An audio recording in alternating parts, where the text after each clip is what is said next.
Hello one and all, and welcome back to Final Drive Sim Racing.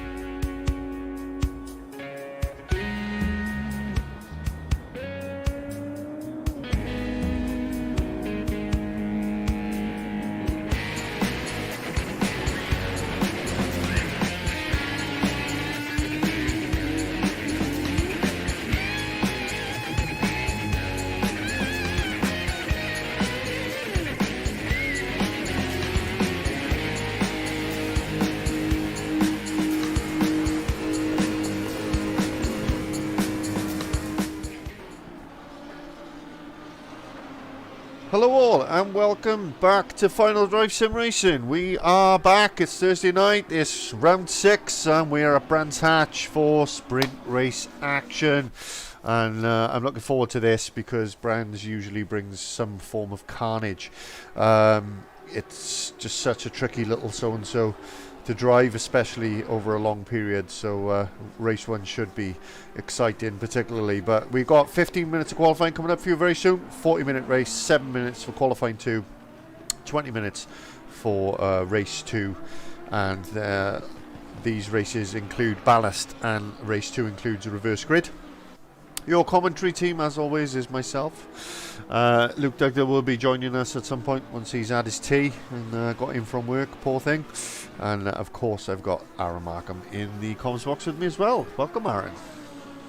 Ooh, good evening. Welcome once again, viewers, to a rather cloudy Brands Hatch GP layout that we run, thankfully. The nicer of the two, especially for GT racing. Yeah. Going to be an interesting one. Very twisty track. It's probably something that we are probably trying to think of how best to word this. So we might not see the Aston Martin dominate as well as it has in the past. I mean, it does seem to be quite an overpowered car, but characteristics of this track, it's nice and tight and twisty. Anyone you fancy in particular for the win tonight, Mike? It's difficult to say. I mean, let's just quickly. Obviously, you can see on the calendar this is round 6 there. We'll get into that in just a sec. I'm just going to show the guys the table, and then we shall deliberate as we always do. But just to update you guys there on the table, that is how it looks at the moment. So Kingston leading Foster by 27 points at the moment, and then another 30, whatever it is. Points, 30 points, back to 36 points. Sorry, I was trying to do maths in my head then. Back to Dominic Ingle, who's still very much in this fight. Lloyd Reed 4th, doing an outstanding job this season. Michael Mooney and Richard Arnold, sort of the top of the outside the top load of drivers. Those are the top 2 guys on 260 and 217. So Michael Mooney kind of in no man's land on his own there, but nevertheless having an outstanding season, which is great to see. So yeah, let's get into it. Anybody I particularly fancy? It's difficult to say, isn't it? Like you say, those Astons have been so dominant this season, but this might not be their track. So yeah, that's the big question, I guess, isn't it? Is like, what car is going to suit the characteristics of this track? And that's a really difficult one to know.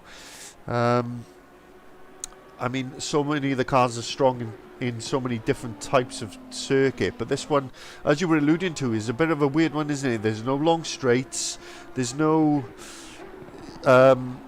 you need a bit of downforce all the way around the track. It's got lots of tight technical stuff. I don't know what... It's hard to say in terms of what car's going to dominate, and therefore it's hard to say which driver. But if I had to put some money on it, I'd probably say this is going to be Foster's to lose. It's a track he knows. The McLarens should be pretty good round here, being mid-engined. That's just my gut feeling after talking a load of nonsense for 45 seconds. But I don't know how you feel, but that kind of is how it feels to me. I know racing Adam, it was very much his track. He was just on fire the entire night. It seems to be a bit like Marmite, you know. So speaking with some of the drivers when we did a little practice night, it was weeks ago, pre Aston Martin overpowered dominance. Yeah, it seemed to be like Marmite. I mean, some guys, I think I was in the Porsche, and the Porsche was really good because it suits all the characteristics of this track. But it seemed to be that it was more driver preference that swayed whether they were good or not. Because I mean, Adam was unreal in the McLaren, and then I think there was another McLaren way down the order. So it was just like, well, maybe it's the car doesn't have that much sway, and it's more driver orientated. To be honest, I don't know. I mean, looking at the practice times there, usual suspects at the top, but that's four different cars really, isn't it? With, you know, Adam, Wes, and Lloyd and Alex there. Mm. So I suppose it could just be down to driver skill and who's got the bigger pair of gentlemen's area in the corners. Yeah, indeed. Disappointing bit of turnout so far. Only 13 drivers on the grid, but we hope to see more as we get closer to qualifying, and hopefully that will happen because we do enjoy a large grid, particularly in this type of racing. But let's just have a quick look then. On the basis of that, if we just have a look at the ballast allocation for tonight. So. Ballast, Kingston being first as 30 kilograms, Foster with 25, Dom Ingle with 20, Lloyd Reed with 15, Wes Bakehouse with 10. So, there's a bit of ballast on board the top guys. Based on the times that I'm seeing, I think Wes is probably an outside chance. But based on form over the last couple of weeks, if the Aston does end up being the better car, then Dom looks pretty strong, doesn't he? Because he's had a phenomenal couple of races. No, absolutely. Yeah, I agree with that. I mean, you can't see his name on the board there, but we both know how rapid Dom is, and it seems to be that he does not need any practice at all this season. One that surprised me, Mike, is seeing the Hondas so far down. I prefer an oversteery car, and the Honda certainly does oversteer, and that's kind of the way you want to get around brands, especially in the GP layout. That an oversteery car really gets you into the corner. I think Rich would be really happy with 7th. I just thought maybe he's a little bit closer to the likes of Lloyd and maybe Wes. Yeah, so I'm a possibly. little bit interested to see how the Hondas develop. Yeah, it's a good point. I mean, that's a good lap time in a Honda around here. Yeah. Just into the 24s, and 124.9 was his last lap time. Sorry, I just realised we're watching a static car. There we go. We'll watch one of the Hondas as we're talking about them. Yeah, it's difficult to call as to where they're going to end up.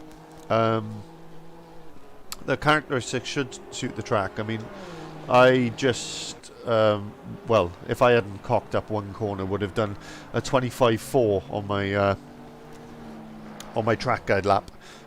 Yeah. That I just did. So yeah, and that's just 2 laps. I've not had the practice that these guys have had this week. So yeah, be interesting to see how close he can get.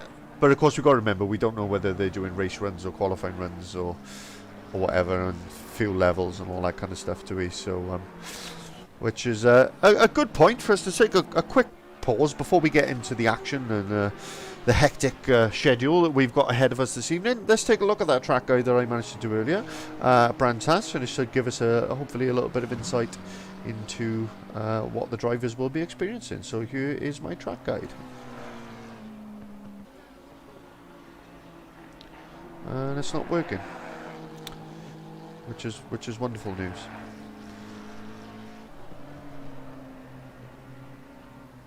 Bear with me. It doesn't want to work a minute.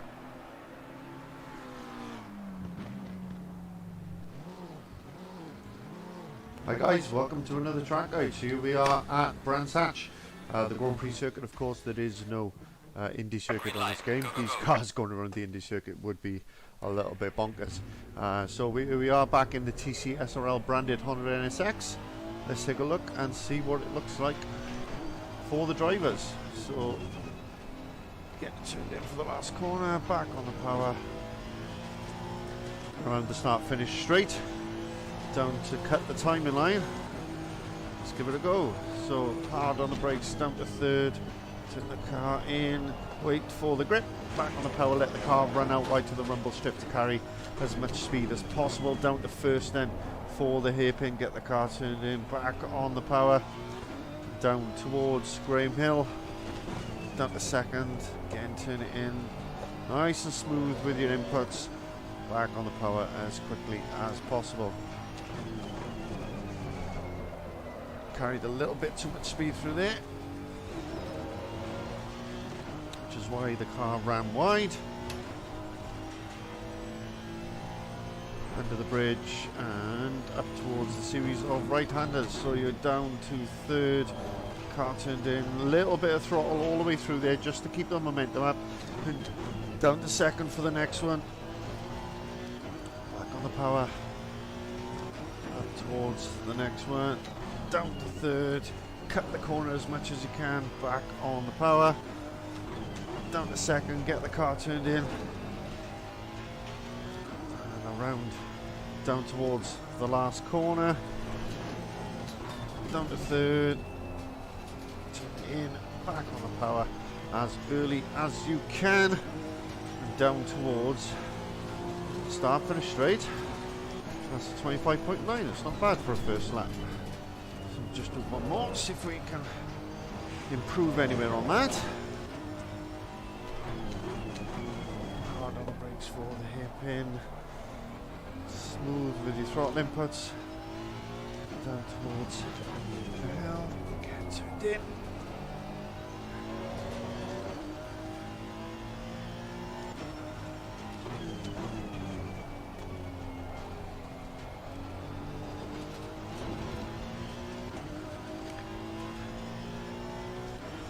Much better entry and exit out of that corner, as you could see. It's made a huge difference.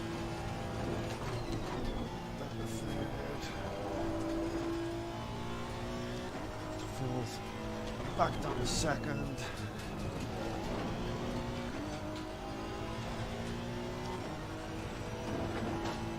Down to third. Cut the corner, back on the power.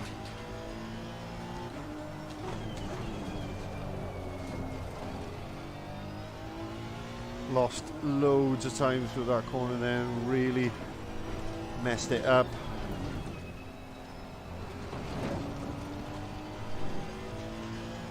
Yeah, because that would have been a 25.4 you could see on the time screen there, but there we go. That's what happens when you haven't done a lot of running. You struggle for consistency, but there we go. As you can see, it's going to be a big challenge. Technical circuit, no break. It's just constantly something going on. Off-camber corners, all sorts. It's really a tricky one. So good luck to the drivers tonight, and back to the live action.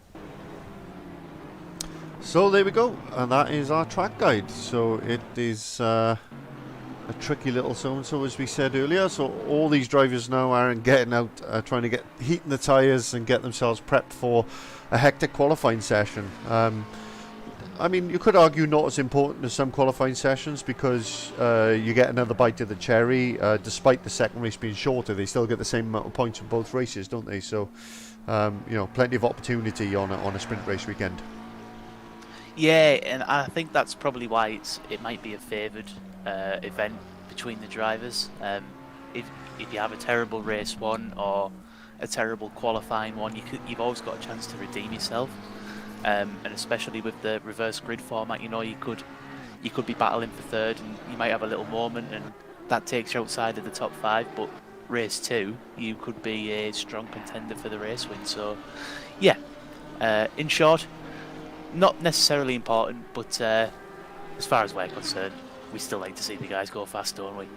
Yeah, we certainly do. I mean, you know, these guys will still be giving it their all, but it's that second session, isn't it, that becomes even more tricky, because you've only got 7 minutes. You've got to get up and set a lap. But this is one of those circuits where that's not as much of a problem, because being only a 90-second lap, or under 90 seconds, you can still get a few laps in. Whereas some of the circuits where you're talking a 2-minute lap, if you cock up one lap, you've had it, haven't you? By the time you do your out lap, it's half the time is gone. So it can be more difficult. But there should be a little bit more straightforward for them. They should be able to take their time a little bit. So yeah, we are currently waiting the first time. The guy who's showing us purple on circuit at the moment is Ashley Humphreys, but he's quite towards the start of the lap. So I think it's Adam Foster who's going to be first to cross the line, from what I can see. So we will see what kind of time he sets. You can see Ashley Humphries flashing in purple on your screens there. Could he take a shock pole today? I mean, he doesn't have any ballast. He's certainly got the talent. Those top guys, he battled with them last week, and be interested to see if he's got a sneaky pole in his near future. A 123.8, which is sickening. When I was bragging about doing a 125.3 in my session earlier, so yeah, that is absolutely sickening. So Damien Humphries currently second fastest with a 24.7. Matt Heaton has popped himself up into second now with a 24.5. Ingles about halfway around the lap, I think. No, he's just started his second lap, so he did a 25 flat on his first one. Ash Humphries goes second fastest, so the 24.5. But Foster doing that time with 25 kilograms of ballast on board is just absolutely sickening. He should bow Nice to see he hasn't lost any of his pace from when he was battling with me. Yeah, none at all. He's still as annoyingly quick as ever. So Rich Arnold with a 24.5, which for a quality time in the Honda is not too bad at all. Yeah, only 15 cars out there. There's not much of a turnout today, which is a bit of a shame. We normally get sort of 22 to 25 cars, but not many people fancying sprint points at Brands Hatch today. But there we go. You can't win them all. That Lexus doesn't seem too shabby around here, to be honest. I've been quite surprised with that this season. It doesn't look a bad car. Yeah, just looking. Damo about to do a better time yet. Damo goes P3. Yeah. Good lap. 24.3. At one point, he was on for nearly a 24 flat, so he's made a mistake there. So there's still some time in that car. A track he'll know well, and obviously Don't a car. know if Mike is still there. I can't seem to hear you, bud. I am still here. Can you hear me now?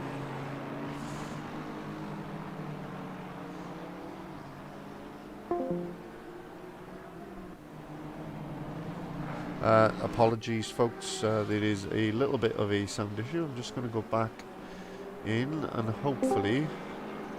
Can you hear me now, Aaron? I can now, yes. Yeah, I just disconnected and came back in just in case that was what was causing the issue. No idea there.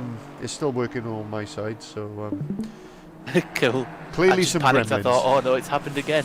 Yeah. Well, we've had plenty of gremlins over the last couple of seasons, but what we need, guys, all those you watching, is a wonderful sponsor who's going to spend 10 grand on lots of wonderful equipment for us, so that we haven't got to worry about these technical issues. But I think we do pretty well for what we've got.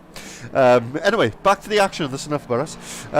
We still got 9 minutes, to go of this quality session. So yeah, Damien Humphries, the surprise package so far today. Currently got himself in fourth. Michael Mooney up in third at the moment, just usurping Humphries by 5/1000ths of a second. Ash Humphries down in fifth at the moment.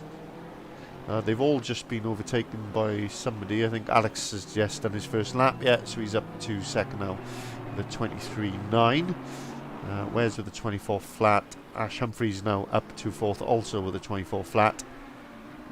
It's all a bit hectic here, isn't it? So they're all bouncing around all over the place. Yeah, they are. Be interesting to see the gaps back to the other drivers and how close the lap times are. Seems to be there's quite a lot of cars in the 24s. Yeah, there are. I mean, we got 23 for the first two. And then it's 24 all the way down to 10th, and they're all in the 24. So it's basically 1.2 seconds covering the top 10 as it stands, which is not a lot. But Dominic Engel, surprisingly, still his best time is a 25 flat. As I say that, he's coming. Flashing purple. He is flashing purple, and he's about to come across the line, and he's showing that he's going to go on pole by about a 10th of a second. I mean, we will say, yeah, there he goes, 23.7. Nice. This is basically his practice session, as he doesn't get to practice due to real life commitments that some people do have, and he basically comes in for quali, sets a couple of lap times and just hopes for the best. So it's even more sickening, really, considering what he can do with such little practice time. Is just makes me a little bit jealous and slightly nauseous at the same time. But let's have a look. I'm just looking for somebody who is about to start a lap. There we are. Shepard's just started a lap. We'll jump on board with him, Aaron, and you can take us through a lap. I'll try my hardest. Not the greatest with corner names here, so we'll just say T2. Easy to unsettle the car on the bumps there on the curb on the inside. As we work our way now down into the lowest part of the track, effectively on the bridge, and he's had a huge moment, but he's managed to save it. Well done, Shepard. Taking a pretty tight line in there. But I have a sneaky feeling he might just finish the lap, but it won't be a great one now. As we start the GP layout under the bridge and into the right-hand kink.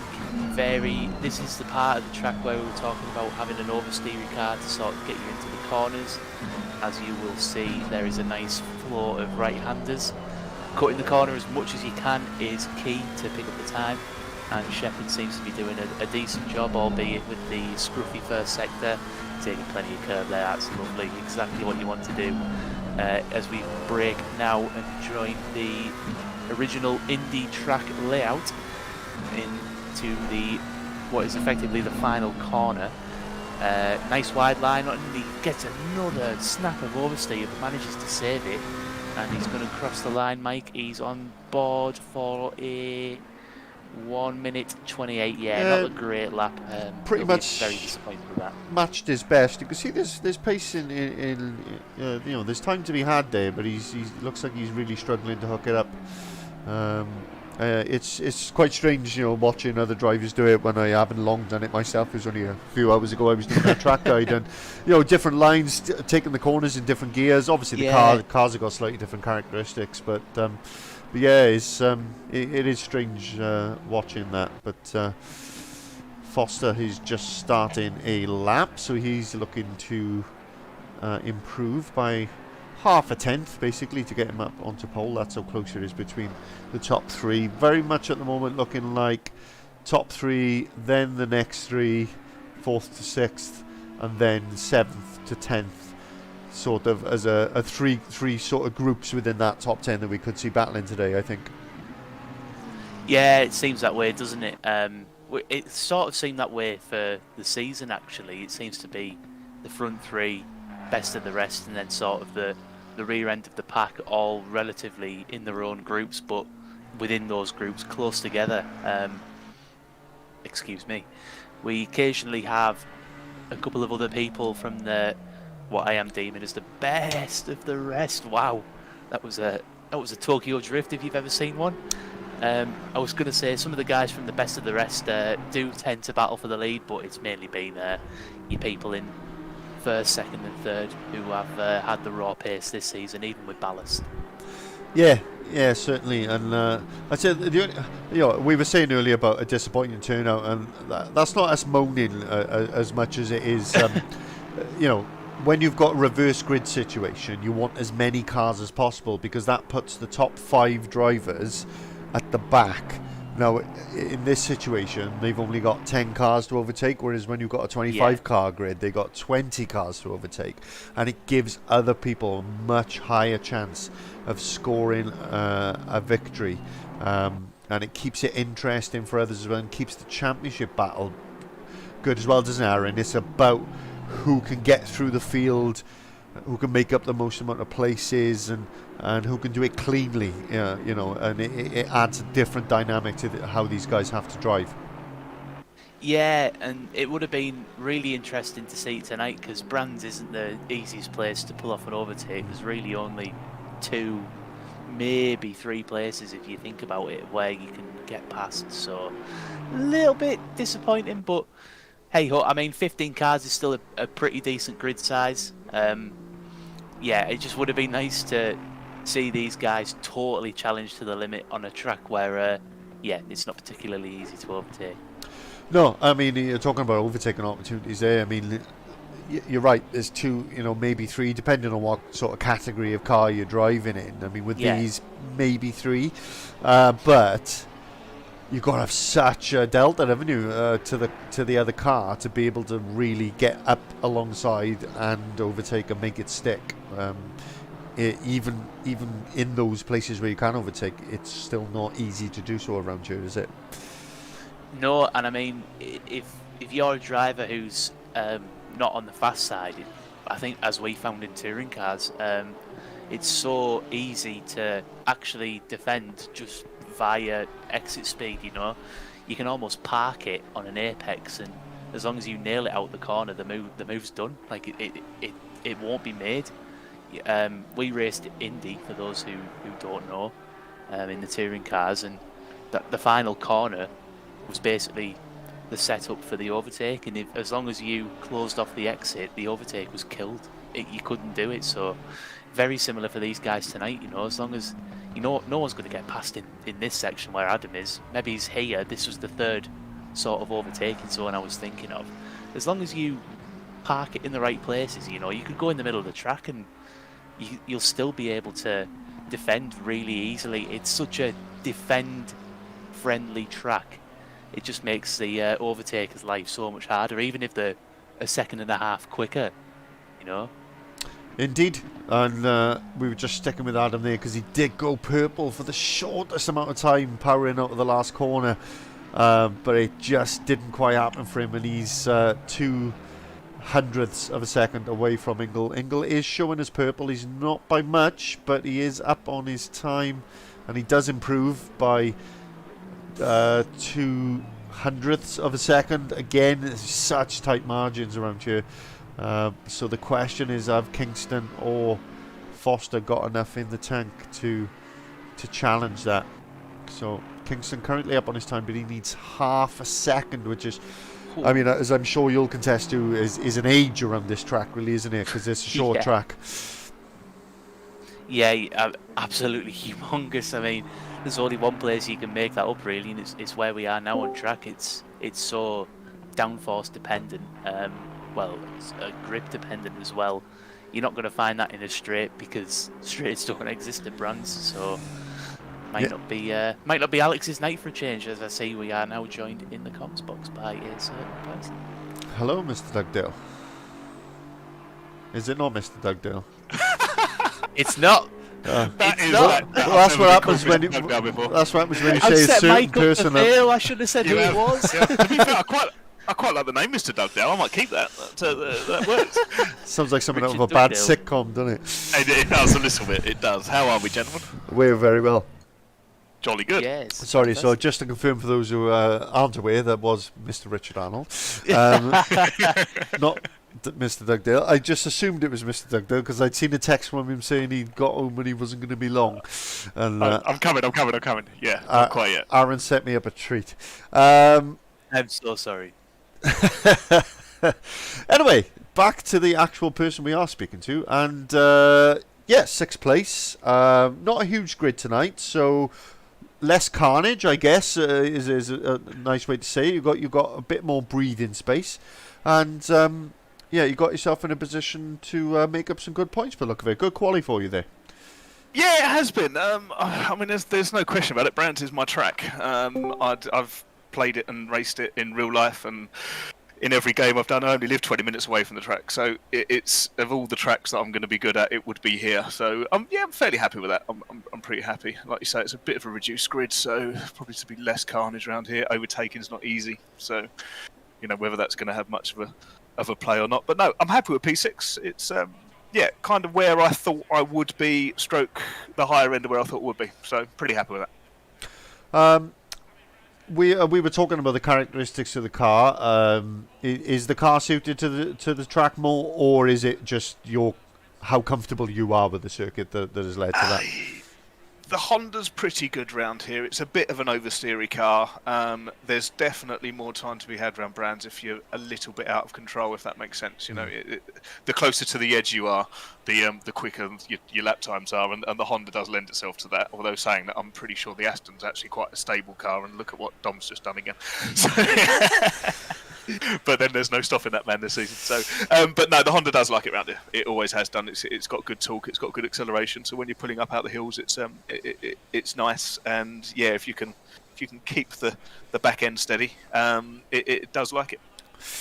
Cool. Thank you for that.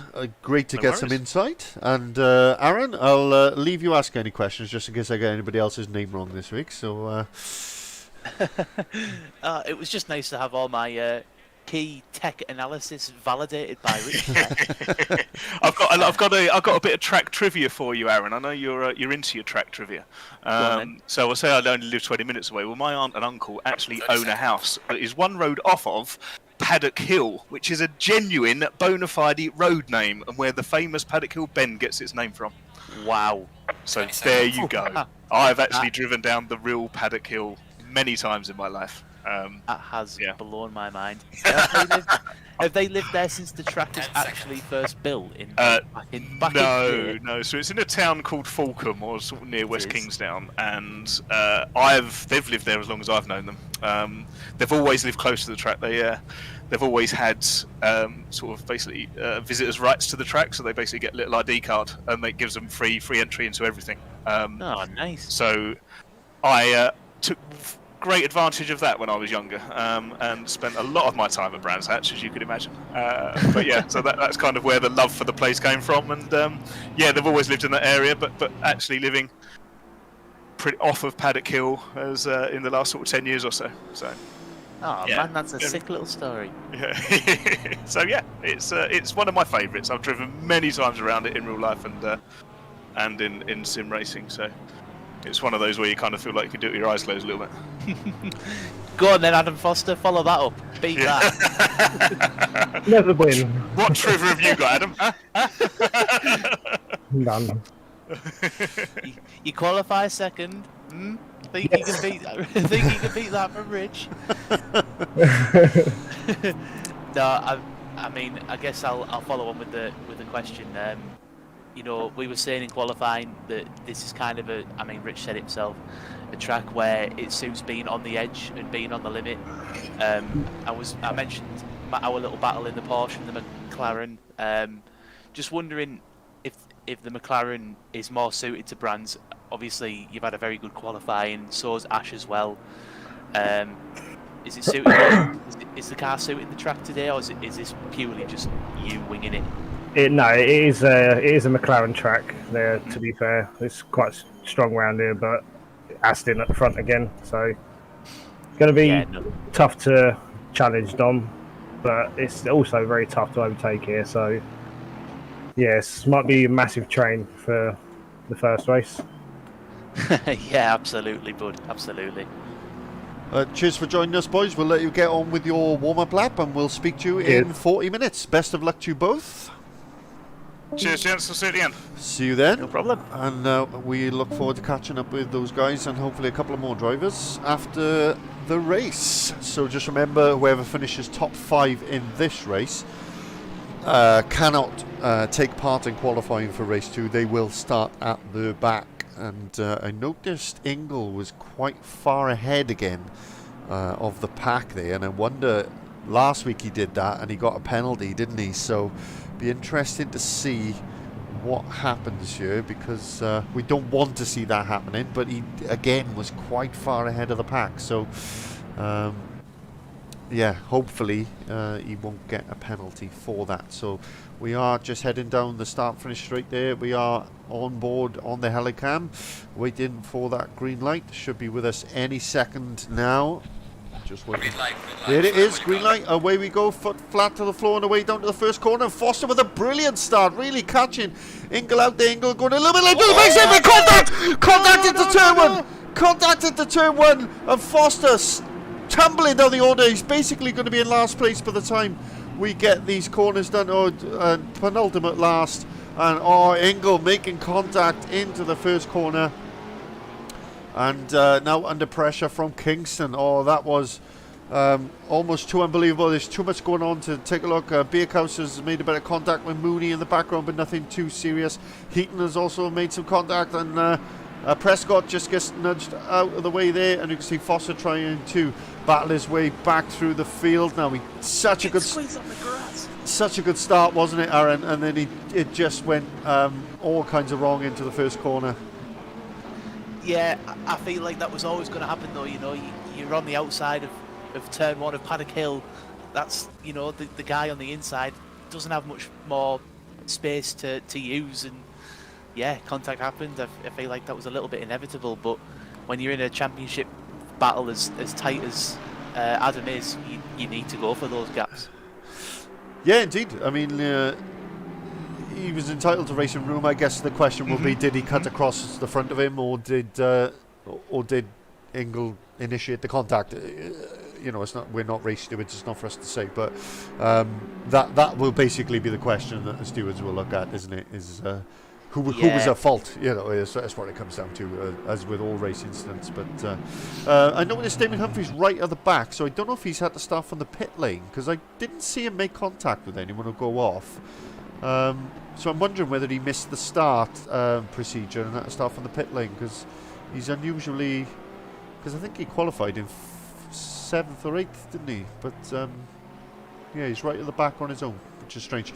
But his brother has benefited from all of that first lap carnage that we said wasn't going to happen because there wasn't enough drivers to have carnage. But it has happened, and Ashley Humphries finds himself up in 3rd position, again battling away with the Aston Martins like he was last week.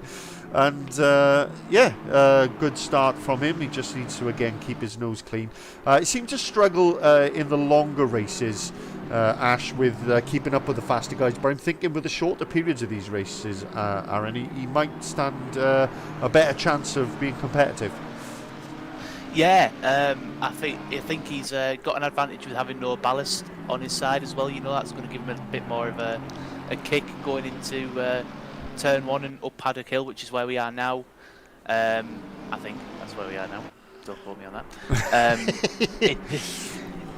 You know, this is probably one of the only places where you can overtake, and down into turn two, really. So I guess what I'm trying to say is, Ash, if anyone's going to be overtaken, it's probably going to be him. You know, with the fact that he's not running any ballast and he's in a McLaren that seems to be suiting this track. And I mean, what you're seeing on screen speaks for itself, doesn't it? He's all over the back of Alex Kingston, going for a move around the outside. That'd have been very audacious. I'll let you jump back in, Mike. Yeah, no, just about to say, you know, as he was sort of alluding to, I mean, we've got to remember Kingston running maximum ballast. This is a McLaren track. This is a track that Humphries is familiar with and comfortable with. I'm just keeping an eye in the background as well, because Foster's getting close to trying to battle his way through. Kingston with a rare mistake there. You don't see him make mistakes like that. And he got that all kinds of wrong. The pressure from the car behind just made him change his line. And do you know what? It's surprising how much that happens around this track, in my opinion, isn't it, Aaron? It happens a lot. As soon as you're under pressure, if you go offline ever so slightly, it can cause issues like that.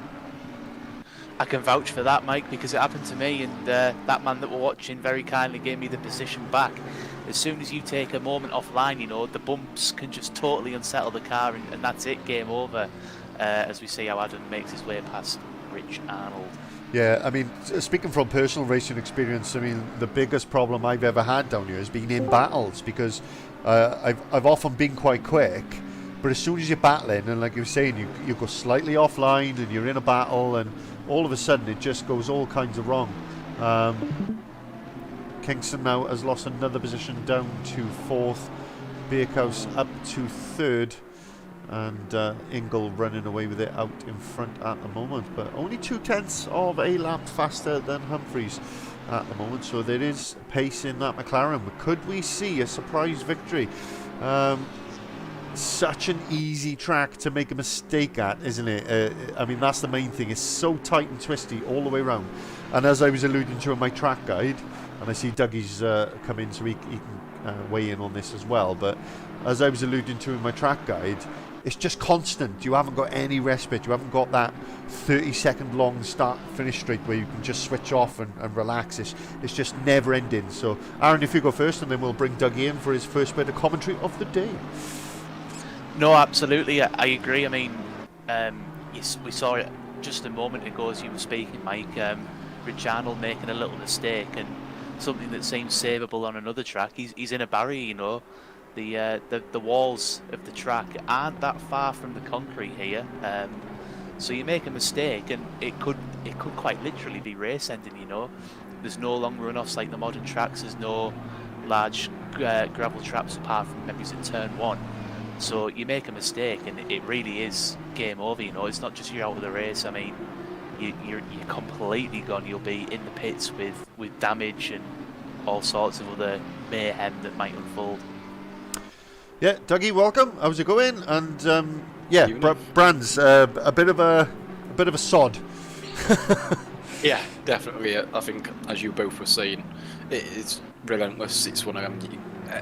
Any mistake costs you time, and it's, correct me if I'm wrong, but it's one of the shorter circuits as well. So mistakes cost you a lot, and I think it's important to get rhythm and flow around here. But possibly I might be wrong, but that's the way I feel about Brands anyway. No, I certainly echo that. And just as we saw Lloyd Reed getting past Michael Mooney there, a little bit of door bashing into the first corner. Borderline, I would say, but we'll just stick with this for the moment because these guys are all battling away. As you can see, Foster is poised behind there. Foster qualified his second, Dougie, just to catch you up, and those at home who are only now tuning in.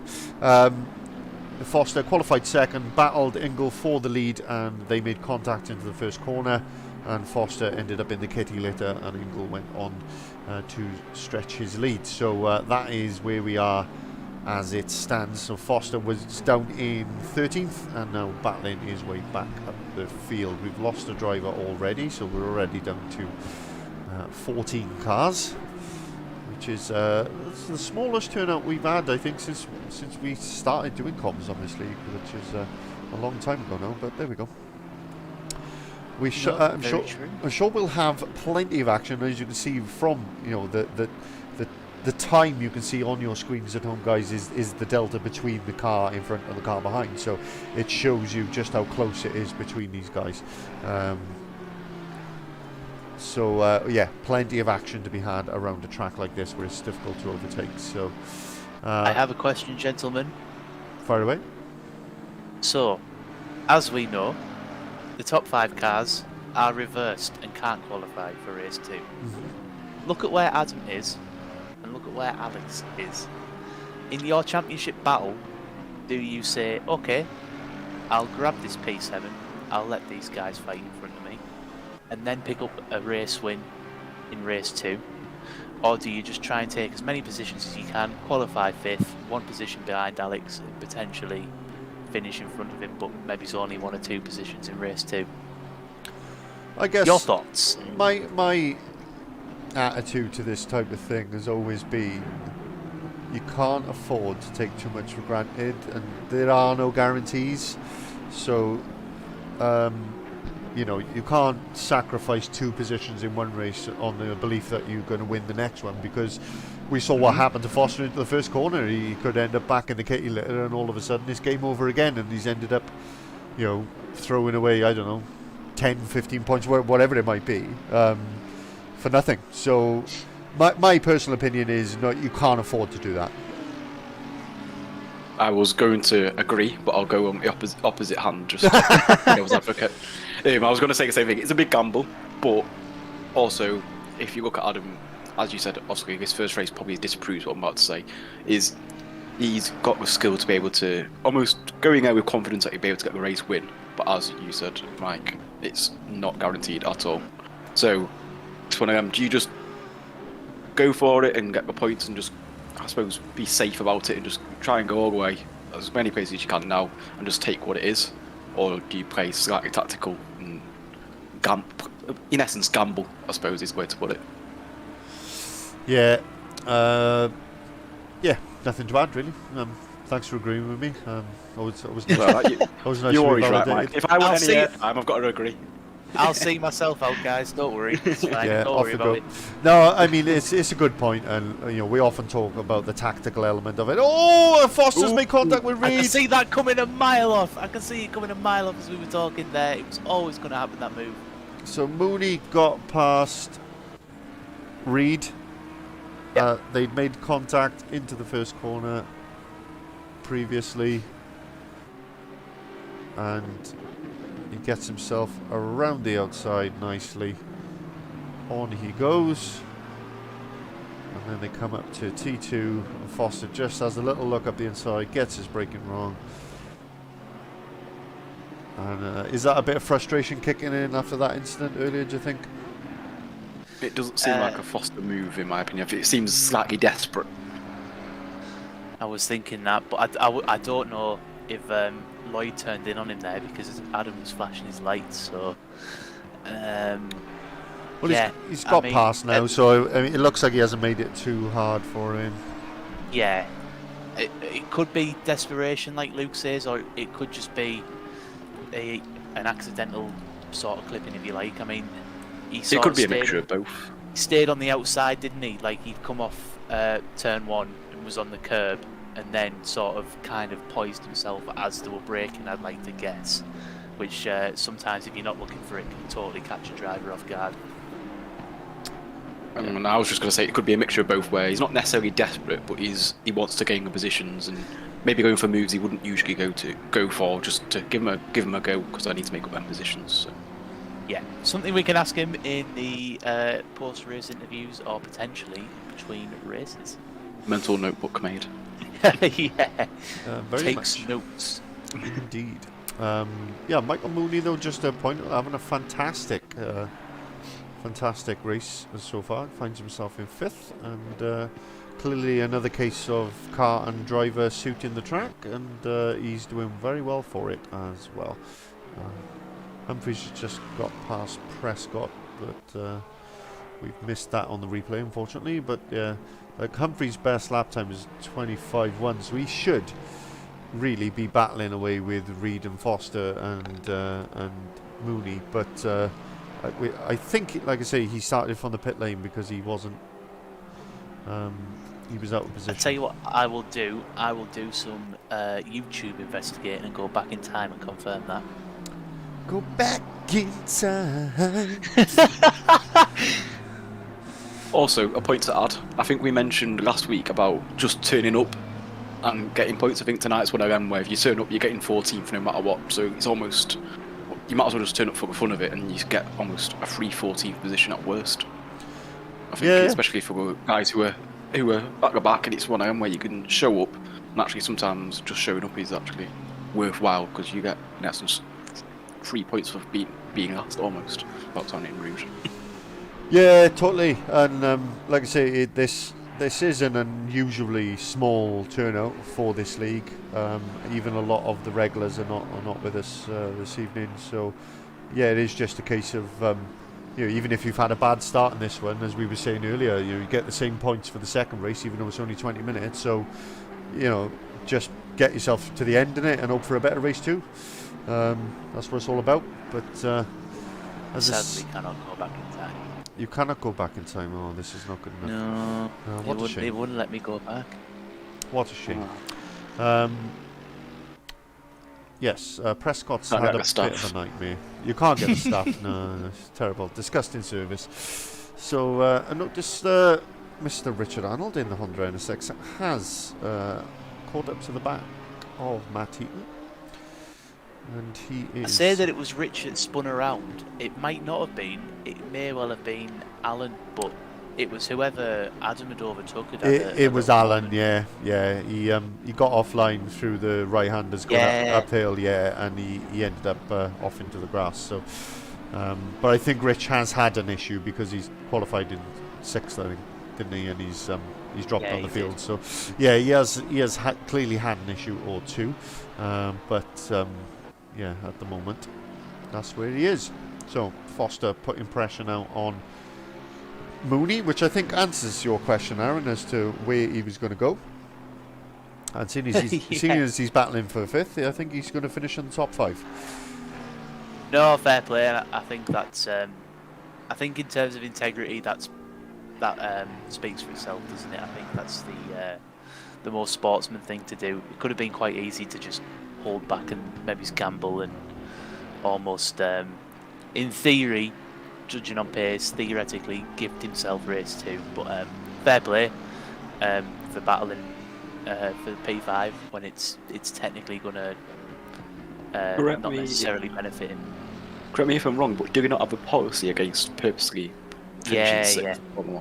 We do, which is why I'm saying fair play for the battle.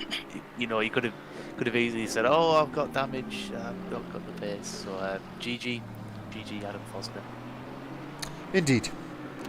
But yeah, we do try to prevent these things. But conspiracy theories are fun to talk about. That's why there's so many tinfoil hat people on YouTube with millions of views, because they like talking absolute nonsense.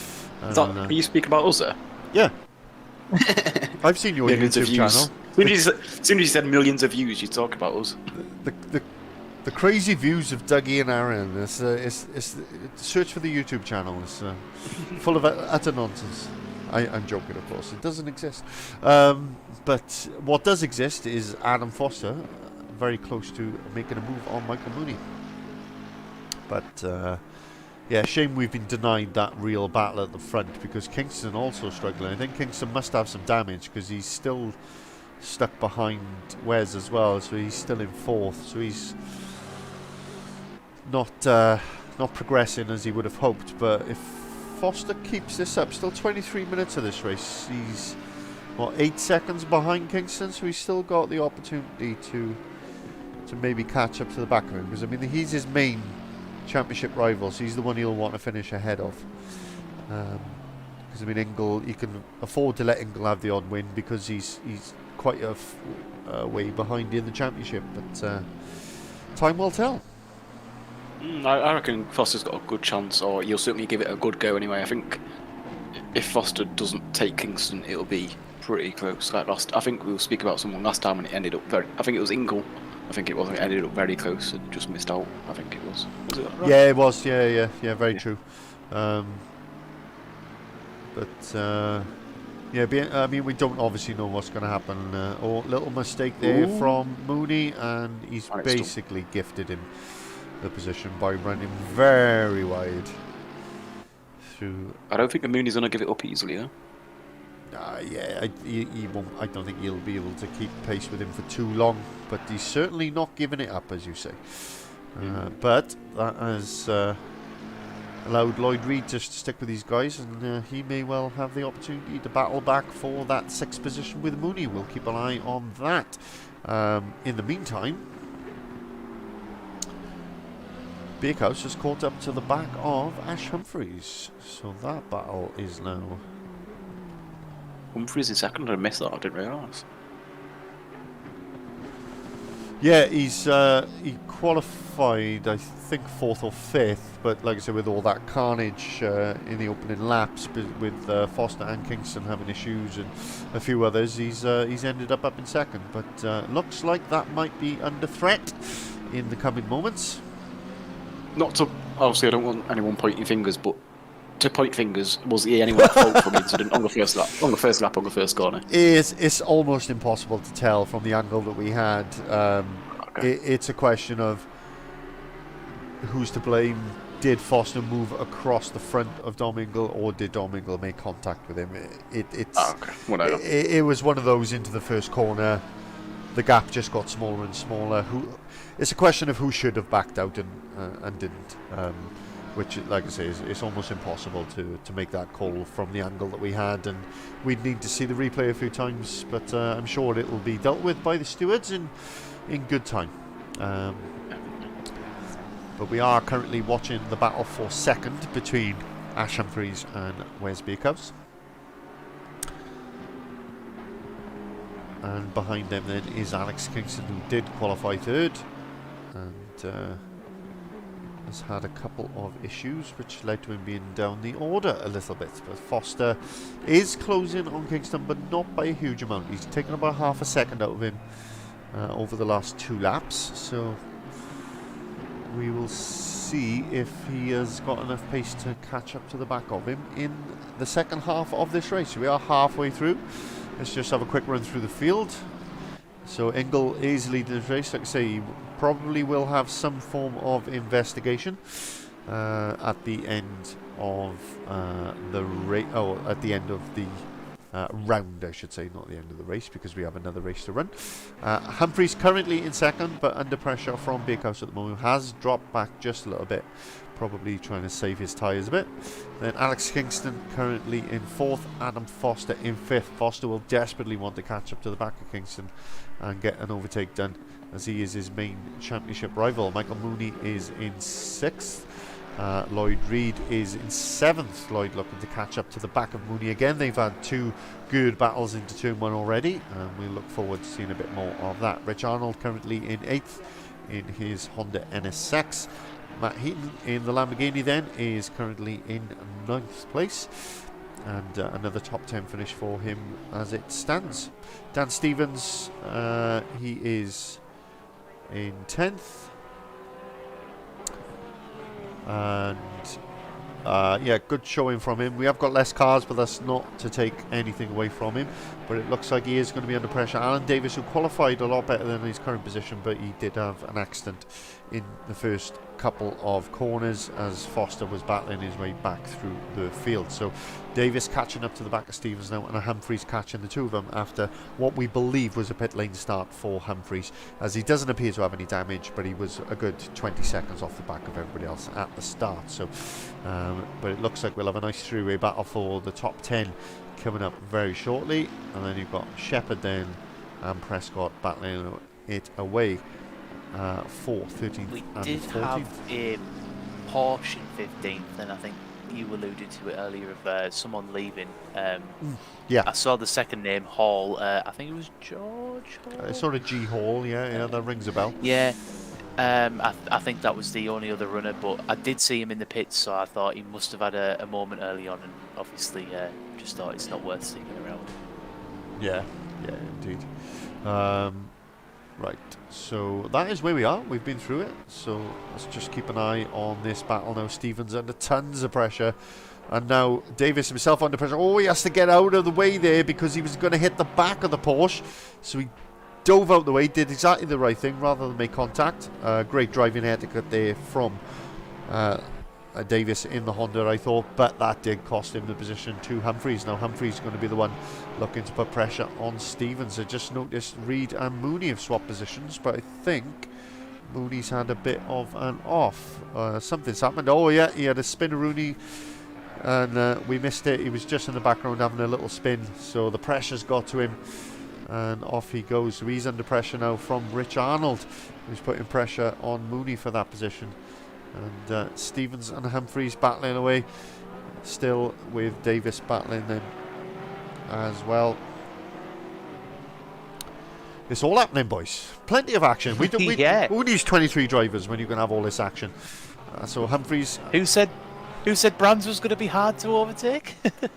It wasn't me. And Humphreys just getting past Stevens. Oh, we just missed the replay. Sorry, I thought we were just going to catch it, but we didn't. But Humphreys gets past Stevens, so Humphreys now up into the top 10, and Stevens down to 11th, still under pressure from Alan Davis, who lost that position because he had to get out of the throttle to avoid hitting the back of the Porsche. The Porsche getting very wide there, very wide for the Porsche in the background, and Stevens under more pressure now from Davis again.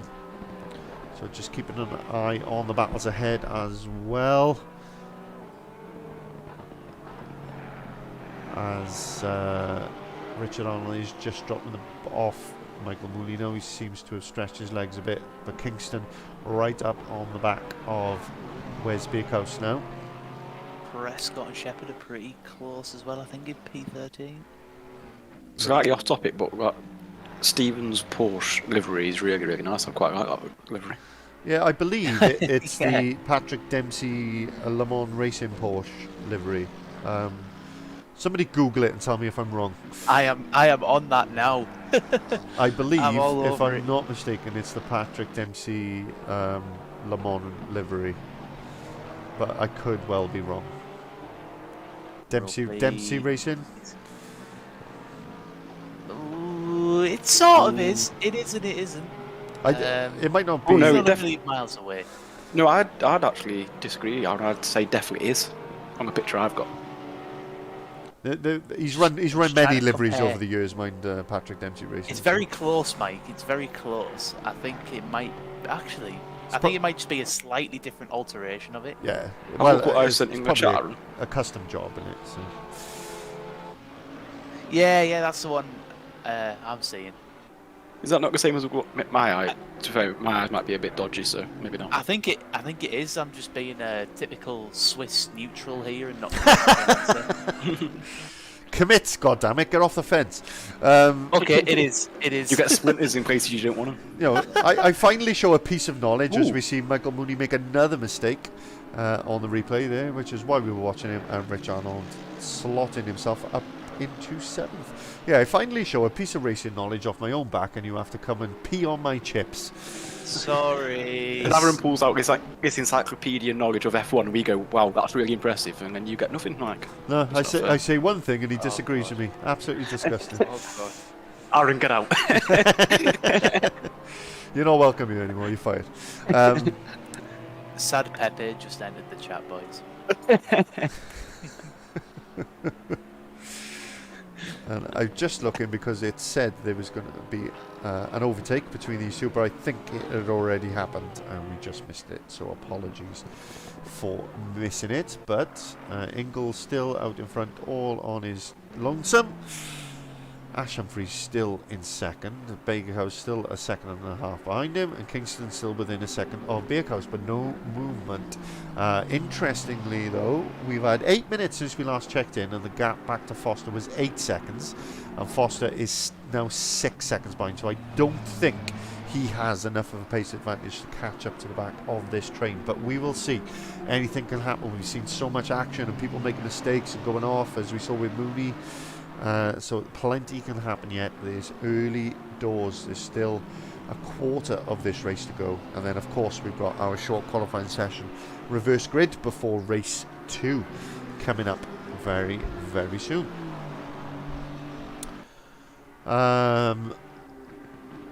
So yes, any big surprises? I guess that's a good time to talk about that. Anybody who's having a particularly good or bad race from your point of view, gentlemen? Humphries is having a good race, I would say. I think if you'd have seen where he qualified, you might be a bit disappointed. But knowing the circumstances, no. I think it's a very good shout because he started from the pit lane, Dougie. So Which Humphries are you talking about? There's 2 of them. One second. Yeah. All right. Forget everything I've just spoke about. Ash has done fantastic. He's had a brilliant race. I agree. I was about to say it. Aaron's giving credit to no one tonight. It's not been my night, has it? I'm going to take a point and I'm going to make it look absolutely worthless. You can tell I've been doing overtime all week, can't you? I'm just not with it. No room for tidiness in this chat. Thank you very much. We do joke, of course, but Ash Humphries has had a good run of it. His brother, considering we assuming he's qualified from the pit lane, has fought back quite well to be battling in the top 10. That looks like about his all at the moment, though. Is just holding station till the end of the race and hoping for a better start to race 2. Yeah, I would have said Mooney earlier, but he just had those 2 offs, so maybe not so much anymore. But I think Ash Humphries is definitely the person who's sort of the most out of position. Is probably a little bit of a harsh way of saying it, but slightly ahead of where he would normally be, I guess, is the polite way to say it. But we are watching Kingston now battle away for that final podium position. Adam Foster has, in the last 2 minutes, got that gap down to under 5 seconds now, so I may have spoken too soon. As these two battle away, there could well be time for Foster to catch up the back. Oh, another mistake! Another mistake, and this is exactly what we were talking about. This track is just so easy. How dominant has Kingston been this season, gentlemen? And that is the second time we've seen him go off the circuit because it is just that type of track, isn't it? It just bites you. You just cannot afford to let up for a moment. And another mistake as he goes wide into turn 2. Aaron, just your opinion on all that nonsense I just spoke with. I'll agree with you because I think I've got a poor track record tonight. You're allowed to give your honest opinion as long as it matches mine. No, you absolutely right. He's totally mate. right. I mean, for whatever reason, he's just not quite having a great night, Alex Kingston. And that was sort of like 3 mistakes in a row there. So I'm just wondering if maybe there's a slight issue. This track is not particularly kind to tyres, and if you're running full ballast, that's going to take a toll. Even in the sprint race, I mean. These tyres are pretty good, but around here it just doesn't let up, and we're in the latter stages of the race. It could just be that the tyres have reached their end of life cycle, and Adam's licking his lips and closing him in. Yeah, I mean, I did very valid points. Dougie, is it a track that you've struggled with consistency around just due to the nature of it, the bumps and the undulation and the off-camber corners? Yeah, I do struggle with Brands. I like Brands, and I want to like it even more, but because of that consistency and that pace, I suppose, around it, I don't enjoy it as much. But I think, correct me if I'm wrong, I think Brands is sometimes Marmite with people. People are either really good with it and find a pace, or some people just don't get on with it at all. Was Luke listening to the stream earlier? Yeah, I think he might have been. Oh, just see. Wait, what's going on? Mooney and Heaton having a good battle into the first corner there, but wasn't quite to be on this occasion. Oh, and he's gone really wide there. That's going to dirty his tyres and take him a couple of corners to get those clean again, but wasn't meant to be on this occasion. But like I say, for me, I love the circuit and it's great, but it's just so easy to just be that 5-6 inches too wide, much like that. Exactly like that, and all of a sudden it's game over. So as much as I'm reasonably quick around here and I enjoy driving the track, it's not one I enjoy driving long races in. Our 15-minute touring car races is enough for me because it's just too intense all the time. Like I say, you just haven't got that respite, just that moment of, right, I'm on a dead straight now for 25 seconds, switch off, rest your brain, and then back on it. It's just constant, absolutely constant. Because even the start finish straight is so easy to get wrong, isn't it? Because you power out the last corner. Well, if you get that slightly wrong, you go off into the kitty litter, and then it's all twists and bumps all the way along the start finish straight, which we're on now. Oh, there you go. He literally proves my point once again. I'm cursing him literally by the second every time I say anything. He does it to demonstrate what I'm talking about. And then you've got to try and get the first braking zone right, which isn't straight because it's right-hand braking zone into a right-hand corner. So it's just a mess and a very, very difficult one to get right. But yes, I mean, an endurance race around here would be absolute torture. I can imagine. But still, that's part of the challenge, and that's what makes it fun. I don't want to imagine that. Please, that is nightmare fuel. So I've got a question. Yeah, fire away, mate. So when they keep kicking up dust here, is that slowing them down at all, or giving them dirty tyres, or is that just where it's just giving the animation of dust, but not actually having an impact on the actual car? If that makes sense. If we were on project cars, it would probably have minimal impact. On here, it has an impact. Yeah, even if you run. So it's not just showing good dust and for fun. No, even if you run onto the marbles on the outside, coming up here to turn 2, for example, you will feel it going through a couple of corners. You'll understeer and oversteer, and it's incredibly realistic in terms of tyre pickup and tyre performance. So yeah, you'll notice if you go wide too many times, and that's why you often see, like Mooney did, for example, he went off. And then within 3 corners he went off again because you try to drive it the same, but you've got to remember you've got stinking dirty tyres that have lost their temperature or whatever. And when you try to take the next 3 corners in the same way, the car just doesn't stick. So So yes, domino effects almost. yeah, you will certainly feel the effects of that if you do it too many times. Once maybe not, but if you do it corner after corner like these guys have been doing, then yeah, certainly going to impact that rear left tyre. That is for sure. So we are watching now the battle for the final podium position. We have got just under 5 minutes left, which where's Ingle? Ingle's just crossed the finish line, so that will be 1, 2, 3, maybe 4 laps left, including the one we are on. But we are interested in this battle here. Humphries has stretched his legs a little bit away from this battle now, so he's got second in the bag barring any big errors. Ingle has victory in the bag, so we're watching the battle for the last podium position. It is Kingston, Beerhouse in third, Kingston fourth, and Foster in fifth, all pretty close together as we head into the last few laps. So come on in, boys, give us your predictions. Who's going to finish on this final podium position? Beerhouse, Kingston, or Foster? Foster. Oh, that's a Outside big call. That's a big call. I'm gonna go really boring. I think it will stay as it is. Go on, Mike. You've got to go for the. Okay, the one that we I'm have trying to mentioned. think. I'm trying to think of what's the complete opposite of that now. So that would be Foster in fifth, Kingston in third, and Beerhouse in fourth.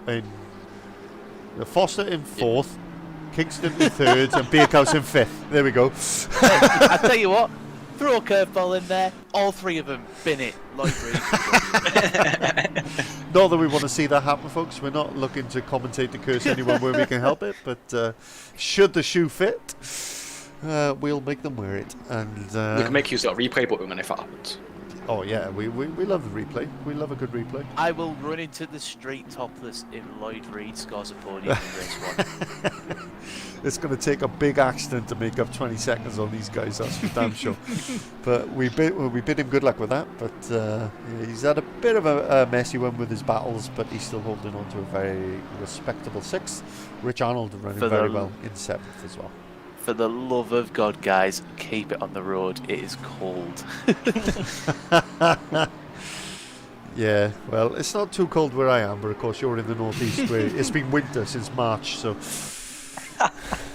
It's been winter since about 2006 here. You think you keep the heat in with all that smog, but it just doesn't happen, does it? Nah, it's Good all those Northerns. Parmos. I got All family the in Middlesbrough, Parmos I'm allowed go. to say it, I'm allowed to say it. Oh, I had a Parmo the other month. Top quality. See, there we go. Teesside plug. Streamers, Google the Teesside Parmo. You will be blown away. Oh, honestly, that's all they talked about. My niece got married a couple of months ago, and the family were down, and they were like, "Oh, you got to come out just to try all this food that'll make you massive." And I'm like, "Yeah, I've just spent a year trying to not to be massive, so thanks for the offer, but no." Did you get the usual? Did you get the usual? It's like a chicken. It's a breaded chicken with basically just a beautiful story of what one is. Yeah. It's almost. It's a meme. It's basically a robot. Indeed it is. Anyway, that's enough We talk digress. about. That's Back to enough the talk racing, about yes. northeastern food for one day. Let's get back to the racing. So the gap between Wes and Alex is half a second there or thereabouts. Foster's gap is down to just over a second now. There will be one lap after this one. So it all comes down now to this last 2 minutes basically altogether, including this lap and the next one. So what are we going to see? This is where it gets scary, isn't it? This is make or break. This is like pressure setting in. One more lap. You just, if you're Wes, you're hanging on. If you're Alex, it's right. I'll make a daft little dive here. And if you're Adam, you're thinking, please just make a mistake. I mean, Adam's the one that's going to want to make a move because, I mean, he doesn't probably care about Wes, but he certainly wants to finish ahead of Alex Kingston because he's his main title rival and ahead of him in the title battle as it stands, and would probably be well ahead of him if that hadn't been for that contact on the first lap of the first corner, of the first lap. So, sorry, as you heard then, they have confirmed then this is the start of the last lap. Dominic Ingle 25 seconds down the road. and looking to lead himself to another dominant victory, but we do not know whether there will be any retrospective action due to that incident we were just referring to. But here we go now, this is the big one. Who is going to finish on the final podium spot?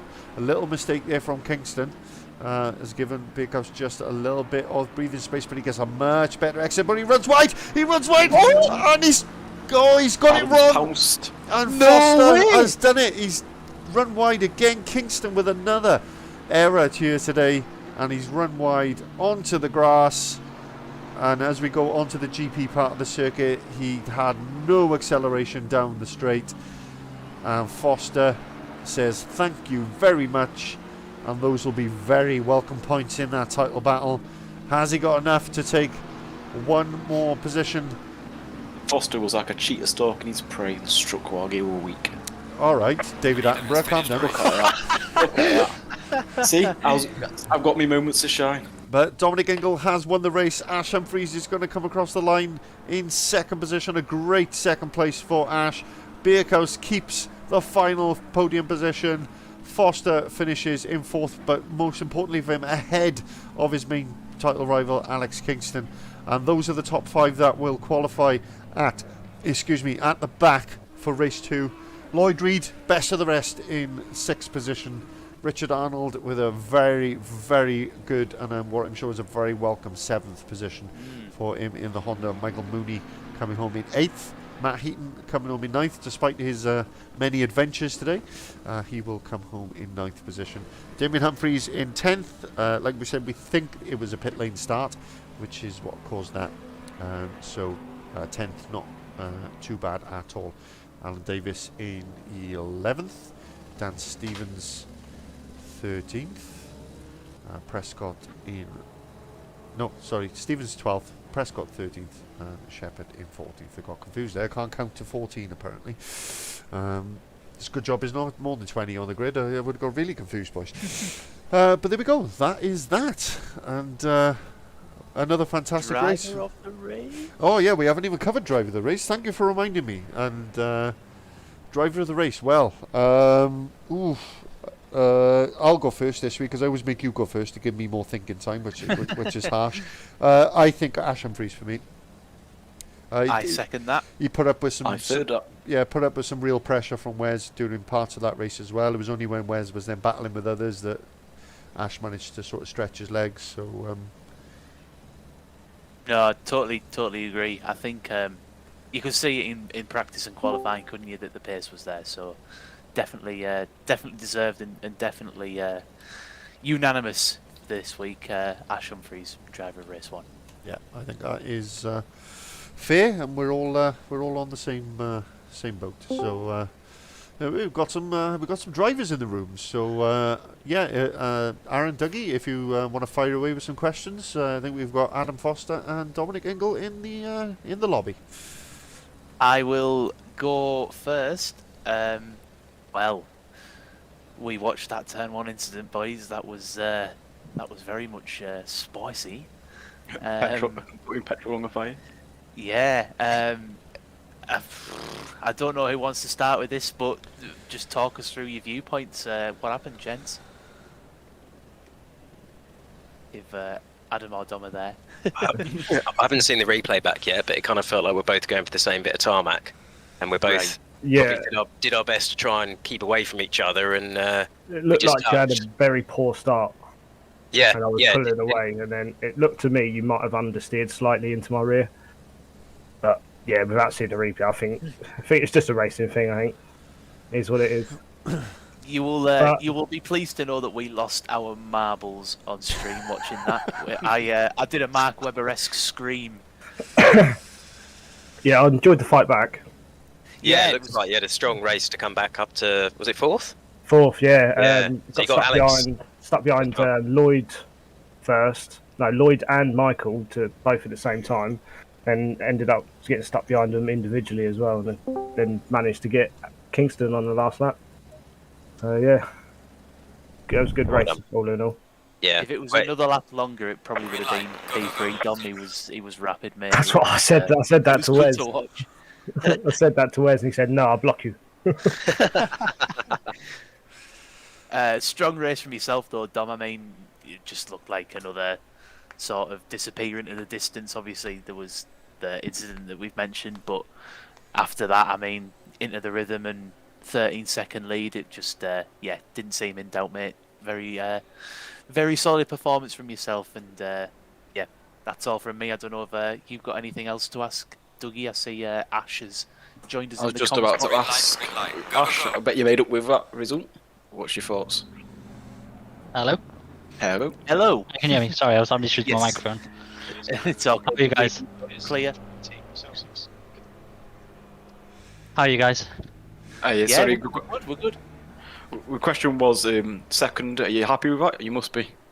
Yeah, it was a good race. I'm not sure what happened at the start. It looked like Dom maybe sort of took Adam out from my view, but be interesting to see the replay for that.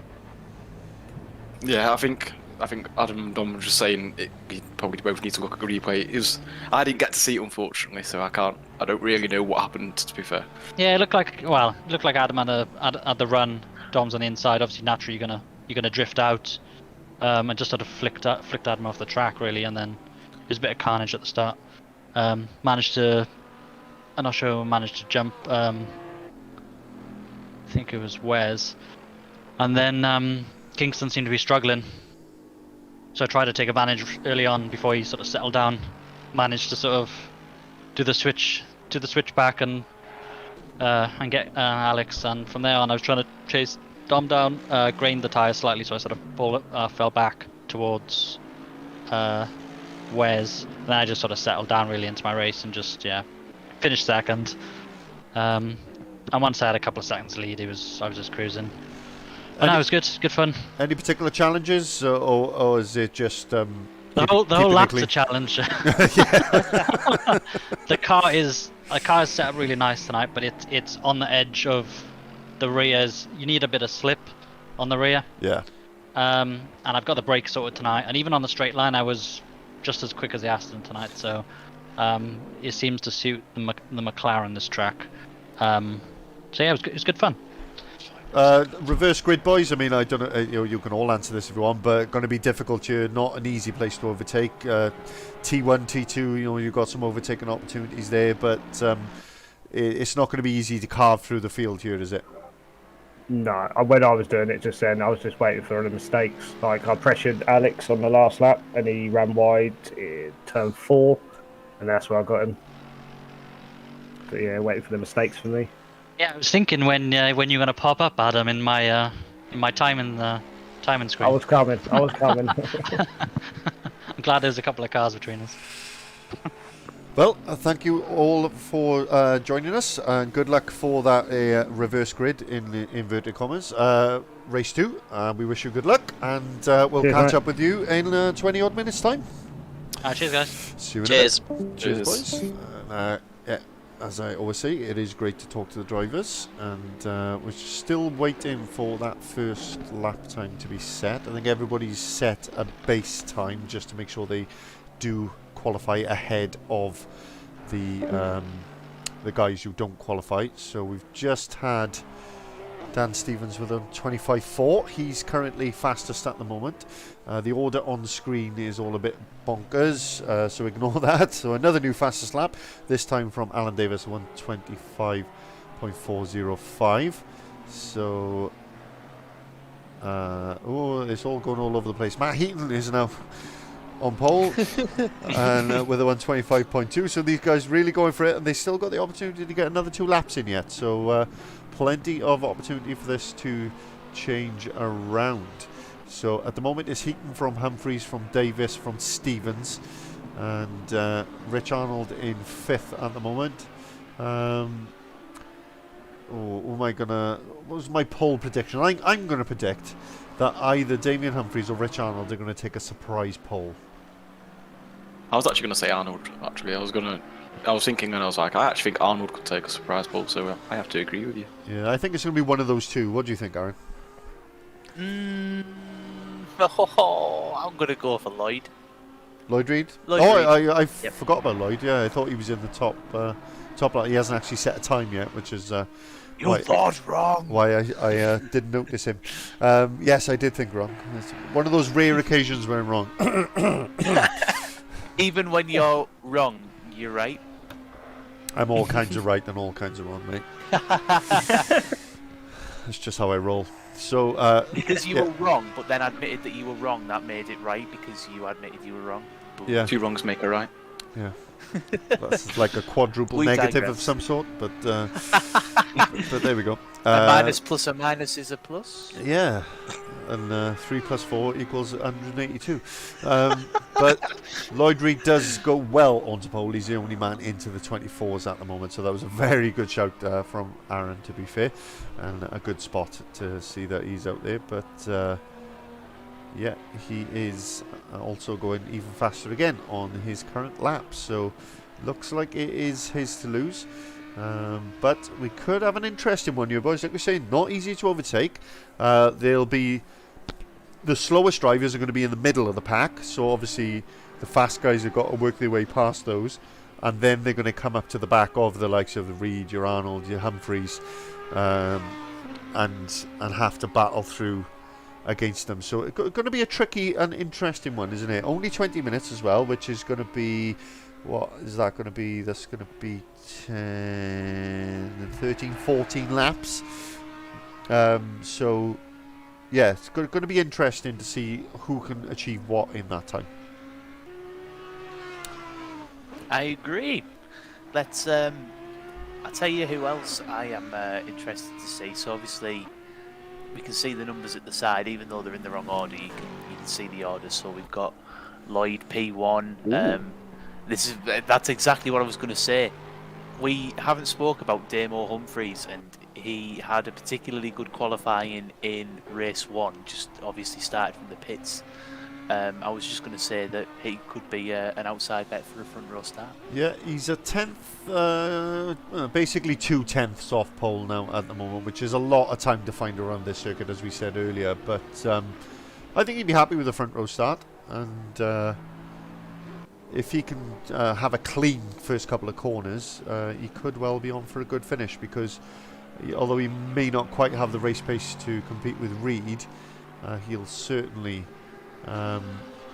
have the others covered, and then it's just a question of whether the faster guys we were just talking about can make their way through. But Humphreys has taken the checkered flag. He's the first one to do so.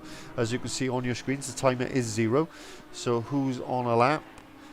Reed and Arnold above. Arnold currently set in purple sectors.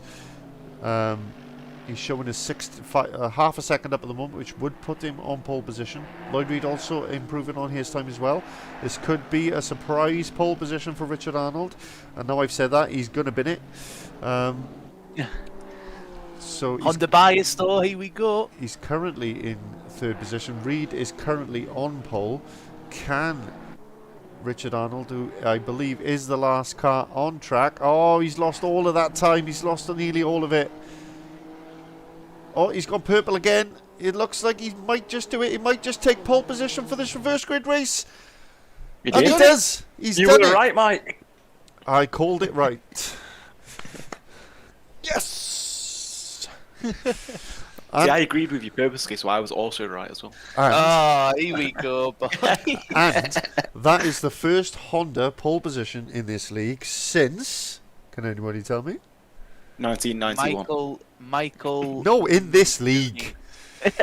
It was Michael Mooney in the wet race at Monza in season 2. For second it was race. His first race, wasn't it? First race of season 2, I believe it was. Yeah. A million. How do you boys retain this information? Million. It was Honda related, so I was always going to retain it. But, but yeah, a pole position. Wow. Huge congratulations, there, Rich Arnold. I believe that is his first pole position, albeit in a reverse grid race. But that does not take anything away from it, because he's beaten out Lloyd Reed, Damien Humphreys.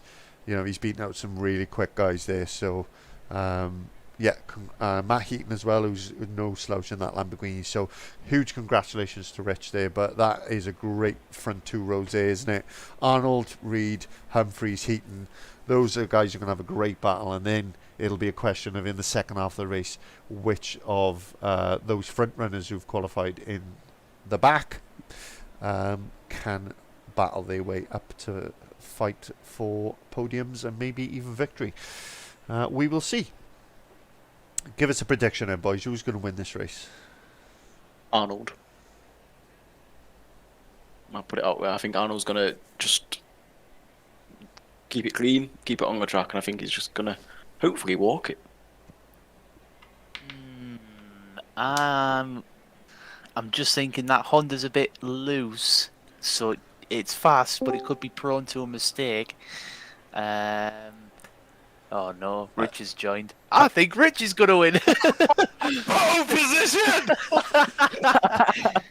I mean, it's race to a sprint, so it's not really official, but that's the first time that's ever happened. Hey, don't take anything away from it. You've beaten out some quick guys there. You know, Reed, Humphreys, Heaton, they're no slouches in those cars. Michael Mooney as well in that Merc. You know, there's some quick guys out there you've still had to beat. So, huge congratulations, mate. Thank you. Yeah, well happy with that. Really happy. That was, I thought I'd thrown it away, third to last corner. It was just that the Delta just started coming away from me, but the last... got a really nice drive off the last corner. And, well, I managed to pull it back. I called it because you'd gone down to green from purple, and it was showing you were only up by a tenth, and all of a sudden it was 2 tenths, 3 tenths, 4 tenths, and you crossed the line and up you went. So 10 seconds. Any nerves now for this one? Not really. I mean, it's such a hard track to get going on the first lap because with cold tyres, you know, again with the undulations of the hills and the corners, you know, with cold tyres, you just got to be so careful. And I struggled on the first race where I just got hung out to dry at turn 1 just with cold tyres. I couldn't get the grip. So Lloyd's really quick. Lloyd's very, very quick. I've got the inside for turn 1. Hopefully that'll play in my favour, but. Yeah, who knows? I'm glad to be at the front of the pack though, because it's such a dodgy track to get round here if you're mid-pack. Yeah, well, I bid you all the luck in the world, and we'll let you get off so you can do a nice prep lap now, get those tyres in the window, and hopefully we'll be talking to at least a podium sitter at the end of this race. Oh, you've said it now, haven't you? That's it. That's done. Been on the first corner, and I'll be seeing you in the pit lane. Yeah. Curse of the commentator. Have a good one, Rich. Guys, thank you, mate. Yeah, we'll do, mate. I'll see you in a bit. See you in a bit. So there we go. Rich Arnold there, pole sitter for Reverse Grid Race 2. This will be a 20-minute race, and it'll be hectic, boys, won't it? It always is, isn't it? Yeah, definitely. I think he's a bit more nervous than Elis on there as well. As soon as they all have to bunch up and go in double file, ready for that start procedure, the nerves will kick in a bit, and you'll be feeling it. We need a BPM monitor on that, man. But I mean, what we do need is for this to go nice and smoothly for these front 4 guys. This is what we want to see, is other guys having this opportunity now to go out there, get a bit of an opportunity for a podium, and for those fast guys in, was it 9th, 10th, 11th, 12th, and 13th, 14th, to really have to work for it and get through. And if they are going to finish on the podium, do something special to get it. So that's what we want to see, boys, isn't it? Definitely. Yeah. I think it's always good to see, like, not, I don't mean this in a bad way, but like slower guys at the front and battling out for the big positions, such as first, second, third, so the podium positions, and almost just, I think it gets your motivation going again, I think. Yeah, of course. I mean, we've said it many times, and we are, it keeps it interesting for those guys as well, because it's the same as in our league, isn't it? That race 3 just opens it up and gives other people an opportunity to be at the front, maybe pick up a surprise win or a podium. See, I'm always at the front, so I've got used to it now. I've become immune to starting first. Yeah, well, I'm usually just in the middle of the pack no matter what I do. So, but anyway, we digress as usual. But we are. I'm nervous for this race start. Never mind, Rich. Yeah, me too. A little bit. Honda on pole, but here we go. They are making their way down towards the start-finish line, which about 30 yards before will be a green light any second now. 3, 2, 1.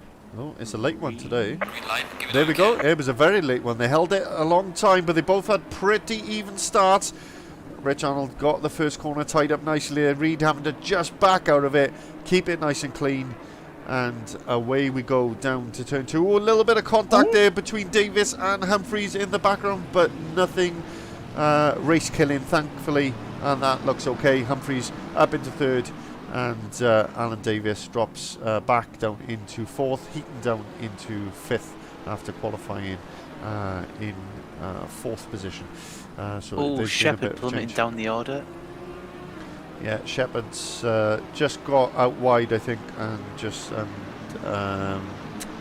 Prescott has just done the same. He's got so far out wide, and he's just basically just had to let everyone pass. So the front runner of the back runner front runners, if that sort of makes sense, is currently Alex Kingston, who's already up to 8th. And this is the problem: is we want to see lots of cars on the grid to make it harder for these guys. But this is the one, I guess, where one of these guys could easily get a nice victory today.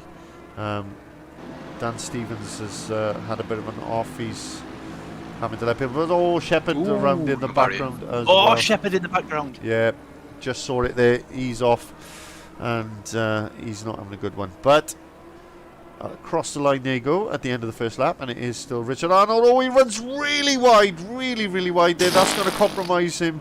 Somehow he kept it on the circuit.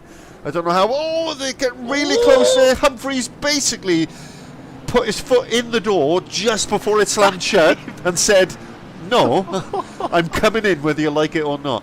That came from nowhere. It did. Absolutely nowhere. He did it and made it stick. And of course, as we've said before, these guys battling behind now for this position is only good for Rich Arnold. It gives him breathing space. While they're battling, they're going to be slower.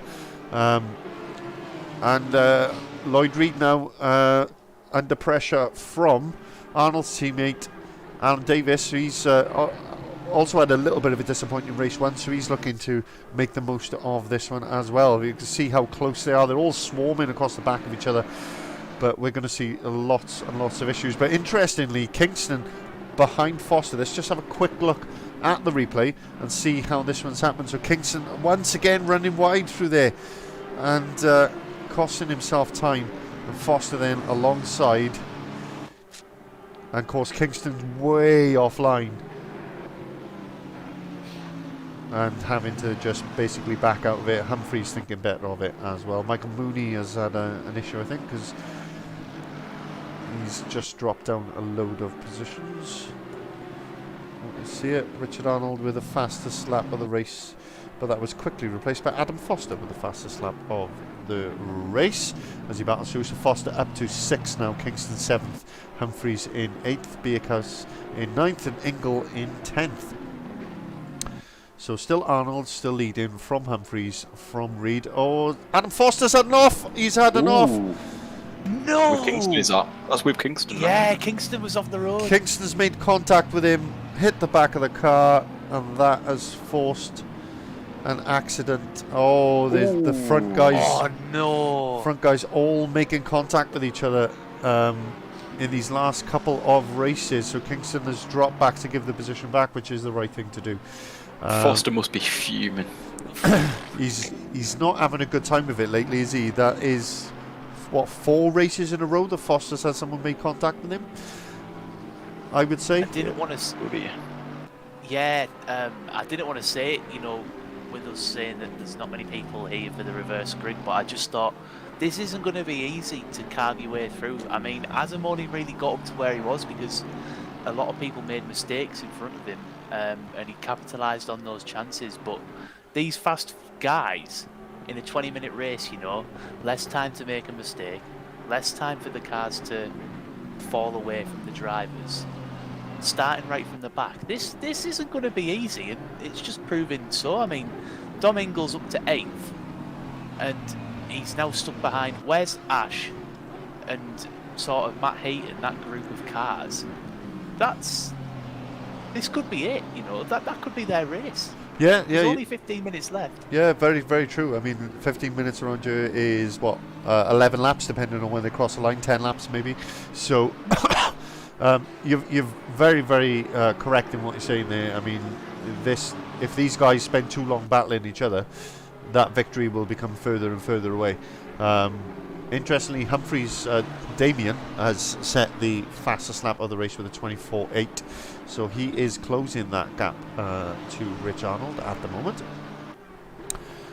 So we'll keep an eye. I was going to say Damo before Rich joined the comms box. I thought Damo might be a good outside shout starting on the second row for the race win, just because of how consistent he was in the Lexus in the last race. I mean, it's a good point, isn't it, Dougie, that car did look nice and stable as he basically, having started from the pit lane, just kept it simple all the way around. So it's a good shout.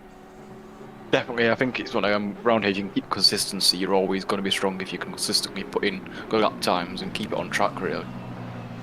Yeah, and we see Ingle getting up past Bakehouse here, but Bakehouse not going to let that go lightly. He stays alongside, and there's an accident in front which we hadn't seen. No way! And that was, oh God, where's he gone? They're all jumping around. That was Heaton, I think, who had that accident. I'm not sure what happened. Let's take a look at the replay. So here he is. So strange. He's got Humphreys way behind him. Oh, they're still heading through the first corner there. So yeah, we've still got half the replay left. So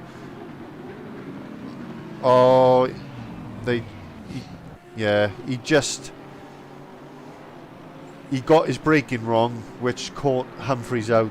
Humphreys made contact with him, and then it was just absolute carnage from there onwards. So, huge shame. Huge shame. But, yeah, so that's pretty much all the front runners have had some form of accident, but somehow... Oh, Humphreys around again! Frustration, maybe? What is going on? So this is Humphreys now battling with Ingle, and again probably slightly dirty tyres after what's happened.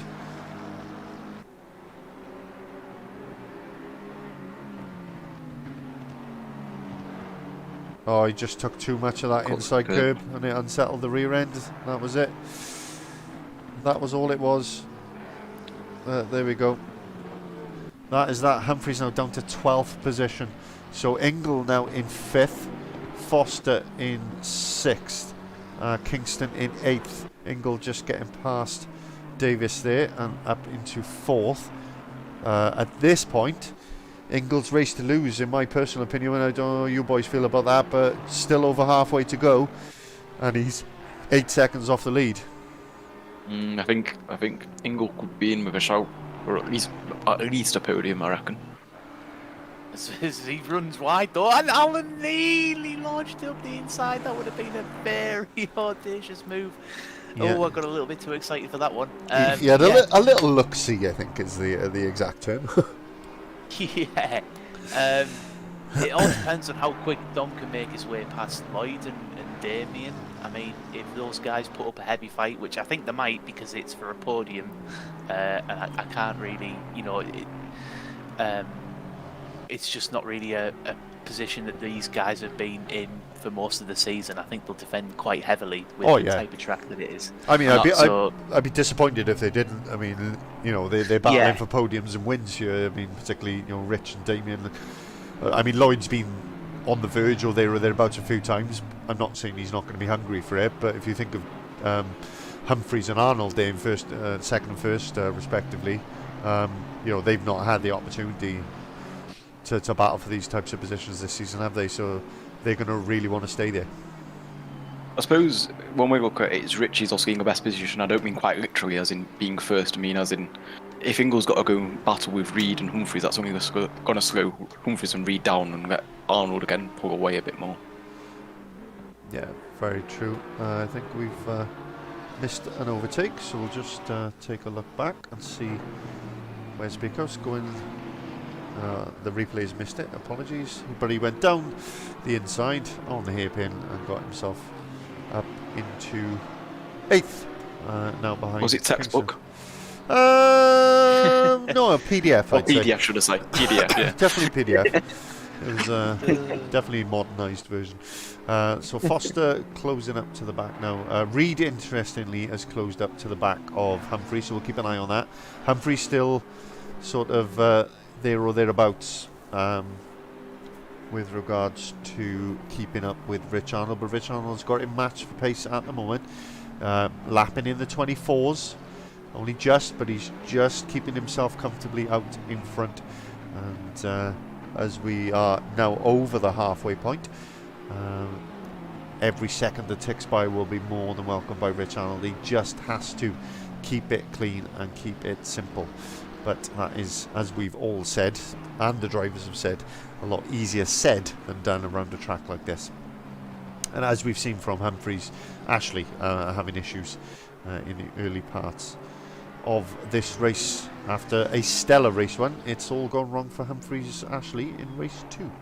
But we are still watching Foster, who again has had contact in this race, trying to make his way through. Oh, there has been an off. Oh, looks like Damien Humphries has had an off somewhere. Oh, he just had a little spin. Oh.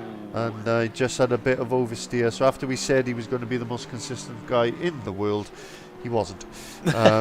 Commentators curse. Indeed. So we'll just go back to the Foster one. But yeah, Reed now in front of Humphries, and Humphries will be kicking himself because that mistake has not only let Reed past, his next guy behind him is the very, very fast Dominic Ingle, who's just done a 23.9, which in race pace is just absolutely disgusting. It's just no need for it, like.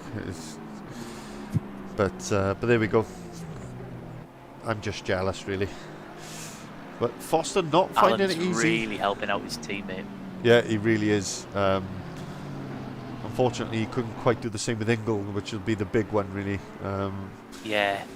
But you know, he's still got 2 cars between him and Ingle, so there's still plenty of things that can go wrong, basically, as we've seen. You know, the slightest little bit of contact on this bumpy track, and the car goes round. So anything could happen. And oh, Davis got onto the curb, bounced up, and just was completely out of control, and that has let Kingston pass Foster. And I think that will annoy Foster more than anything, because that is his championship battle, as we said earlier.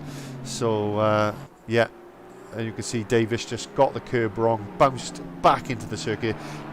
He was not in control of the car when he made contact with Foster. But here we can see Ingle battling away now for that final podium position with Humphries. Oh, that was so close to contact again. I think I'm going to have to start buying adult nappies for these races. Jesus Lord. I was going to say, you know, Mike, if this ticks down to about the 43-minute mark and Dom's still in P4, I think it screams Rich Arnold win, as long as he keeps it on the road. Touch wood. Yeah, I mean, it's looking more and more likely. He's got Lloyd Reed covered for pace, so he's safe there. There's another 3 seconds then back to this battle. So the longer... Start weaving Dim up. Yeah, I'm sure there's a bank transfer on its way to Damien Humphries as we speak. Half now and half if I win the race. And, oh my God! You will have asked him for his bank details before the race. Oh, Domingo goes wide. He does.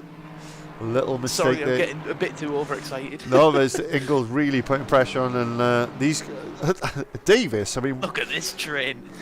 I mean, I think I'm going to start calling him Esteban Ocon because he defends like a lion.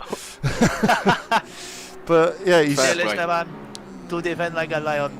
Exactly. That was a terrible Alonso. But he's it was dreadful, absolutely dreadful. But I enjoyed it nonetheless.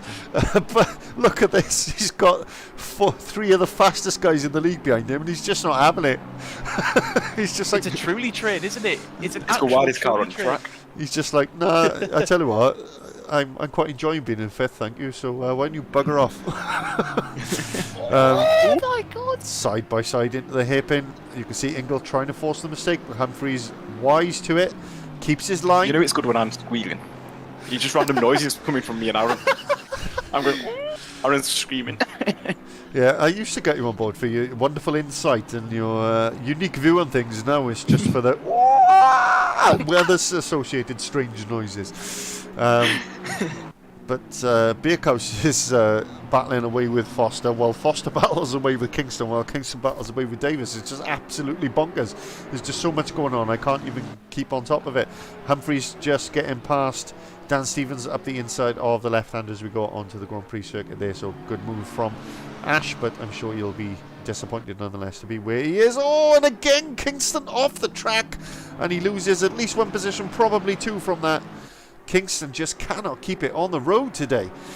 He's having an absolute mare. So Alan Foster now jumps up to 6th and back to the battle with Davis, and Ingle still battling away with Humphries, and every second that ticks away Look at that gap now. 4.5 minutes to go. So there's going to be 2 more laps after this one that they have just started.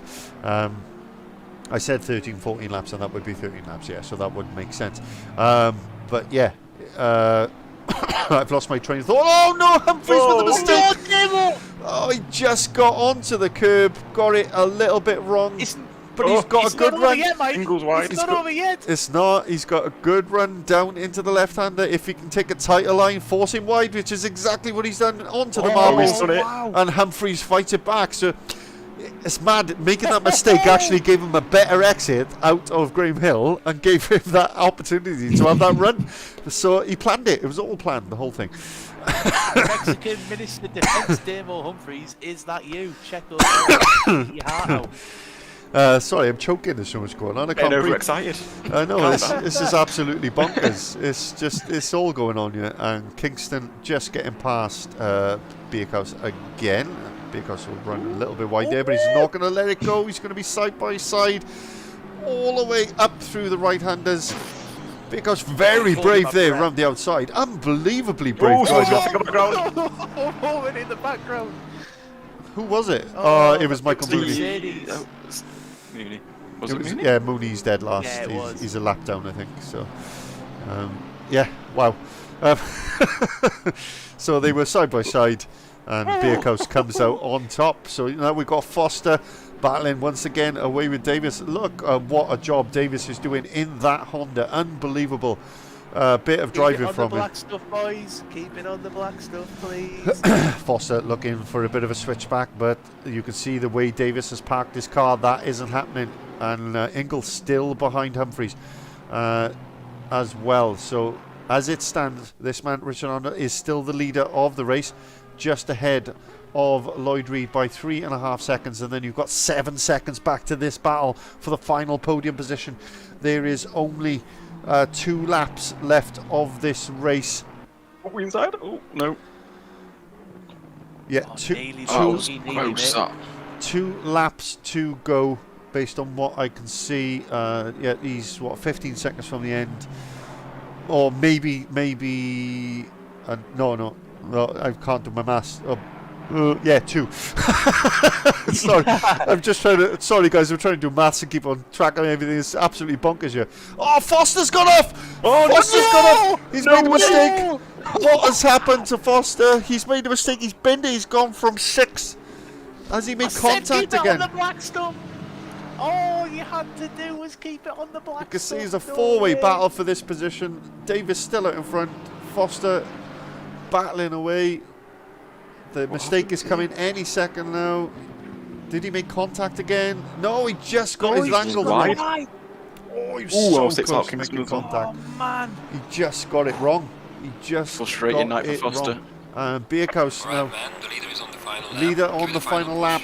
And Bierkhaus is battling away now with Davis for this final position. Foster has come up with that in 11th position, so even Ash Humphries is now overtaken him and is up into 8th.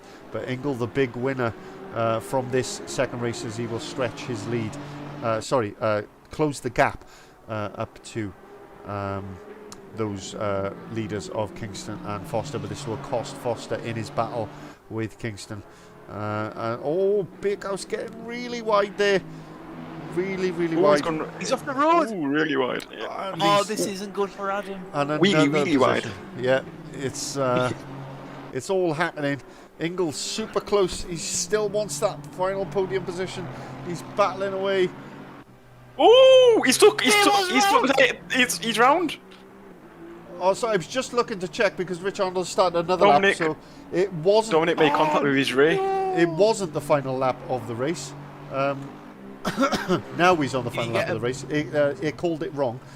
So Rich Arnold is now on the final lap of the race. Lloyd Reed in second, Dominic Ingle in third, Alan Davis in fourth. As it stands, Humphreys now down to ninth. So we're just looking at the replay. Oh, he just lost it on his own. It looks like he's just lost it. Yeah, it doesn't. Oh, look I thought like he made contact there. Apologies. It could have been, but if it was ever so slight. So Ingle is up to third then, but that is as high as he is going to get. Kingston and Bakehouse still battling away in the background. Davis just hanging on to that final position. Ash Humphreys now up to seventh with that mistake.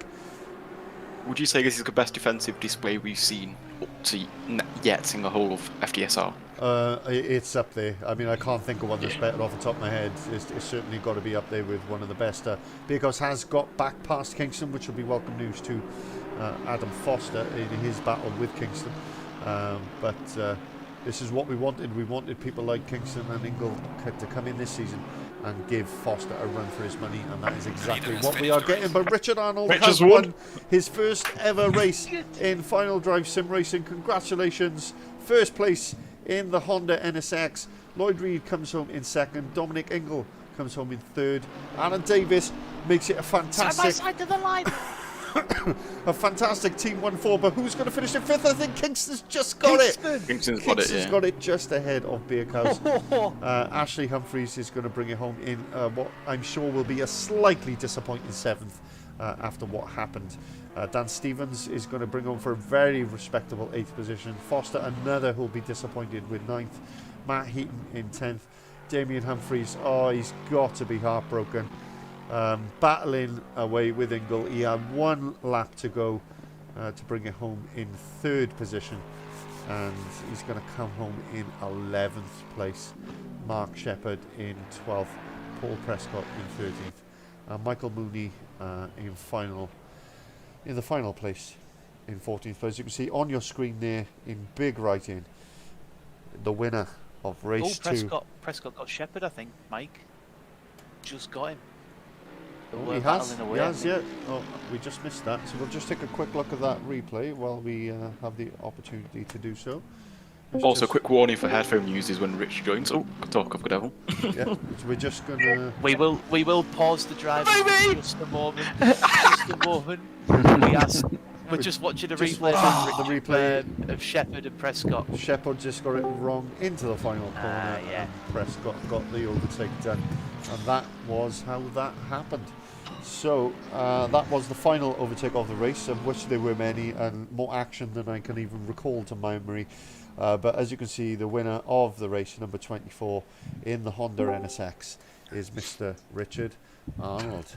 And, wow, I mean, what an absolutely bonkers just chain of events that was. It was just absolutely crazy, that second race.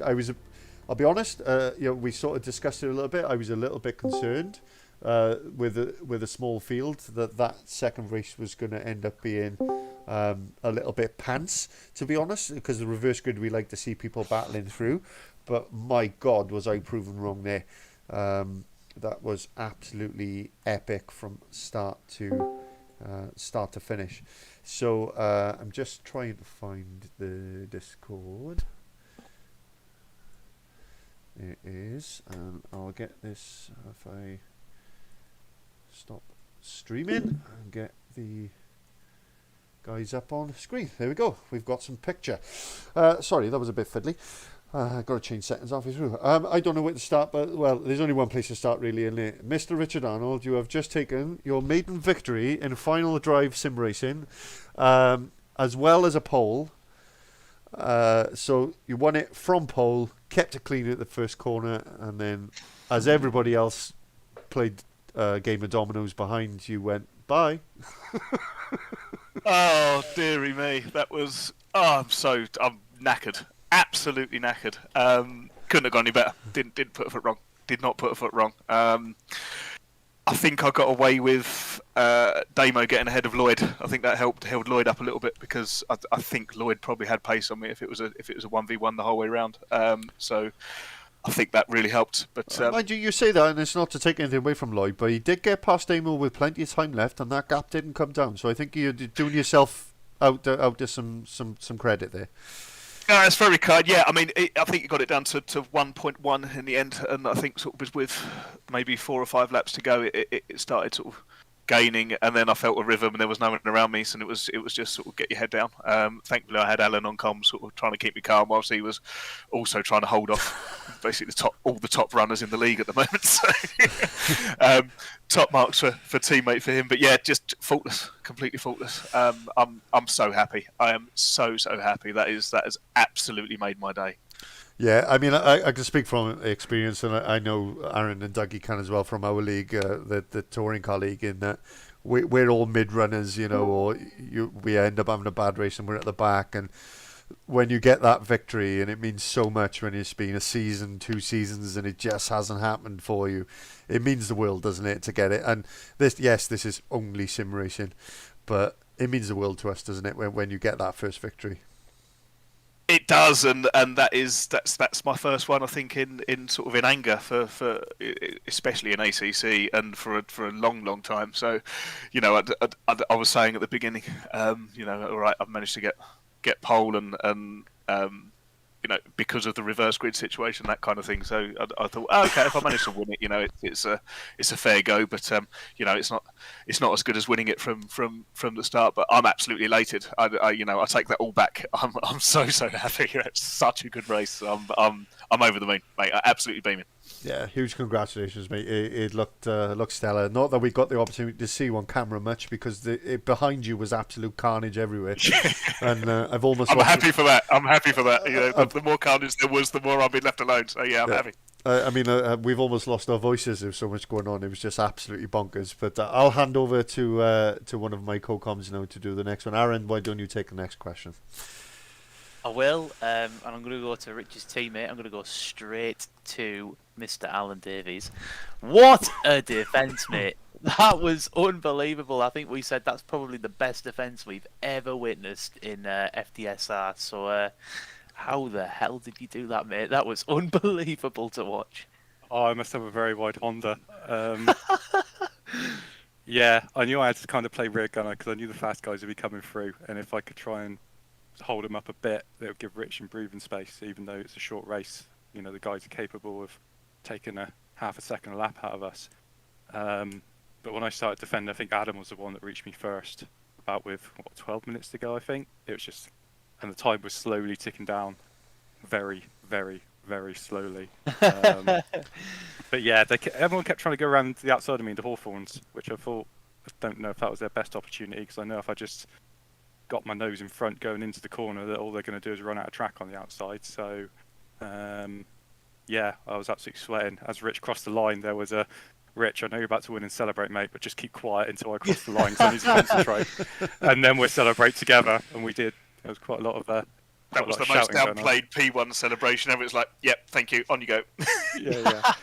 But yeah, my best finish ever in a FDSR race as well, with 4th. I think my best finish before was 7th. So yeah, absolute brilliant result for the team tonight, and absolutely buzzing. We've I think Mike touched on it. It's been a bit of a grind for me and Rich over the last couple of seasons. So for one of us to get a win and a pole, and the other one to finish high, it's finally seen the fruit of our labours. So yeah. Yeah, it was good after like all the ups and downs you've had with the Ferrari to actually like see 2 good guys do really well. I think it comes across well in the stream as well. We were all buzzing. So yeah, yes. Well done, gents. Can't say well done enough. And my congrats to you both. That's right. Dougie, over to you. Next question. Doug, we can't hear you. We can't hear you, bud. Yeah. You might have to... this happened to Mike. You might have to reconnect. Okay, I'll ask the next question while we're waiting for Dougie to sort himself out. So I'm going to go to Damo next. Oh, mate, I can't imagine how blue the air must have been in your living room. but just take us through. I mean, just to confirm, race 1, did you start from the pit lane? Because you seem to be at the back. That's my first question. And the second one is, you drove such a stellar race in that race 2, and then it just all went wrong one lap before the end. Yeah, that is how I'm feeling right now. The first race, no, I didn't start from the pit lane. I had a decent start, made up a couple of places, and then going into turn 4, is it the left-hander, I just got tagged. I think he just outbraked himself. I think it was heating because he let me through at the end, I think. I didn't really see. So I went spinning off into the distance and way back when, and thought, oh, well, at least it's a 40-minute race and get my head down. And have a go. So I was lapping pretty consistently. I had a decent first race and made up a few places. And then the second race, then we had a nice little battle for pole, and then up the front, and then third, and then I saw Dom in my rearview mirror. And my defence, to be fair, was quite aggressive. I was trying to, because he was quicker than me. Yeah. So I was trying to park it wherever, and I just had a quick look at the replay to see what happened, and all it was, obviously, I was defending the inside line, and as I've come in, he's coming around the outside carrying a bit more speed, and as he's gone to move to the outside, he's just the faintest of touches on the back of my car, and that sent me into a spin, but add insult to injury, it spanned me into the pit. Yeah. So I couldn't even then, and then I couldn't rejoin the track, and by that point I was just, having a little cry, basically. And, yeah, I mean, hard lines, mate. We've all not been there, literally, but inside. Yeah, but it's like I say, it's strange because it was one of those where you were having one of your better weeks. You looked really consistent on the pace. Particularly through, like you say, battling back through race 1 and all the way through race 2. So it does hurt, doesn't it? But guess you just gotta pull your socks up and keep on going.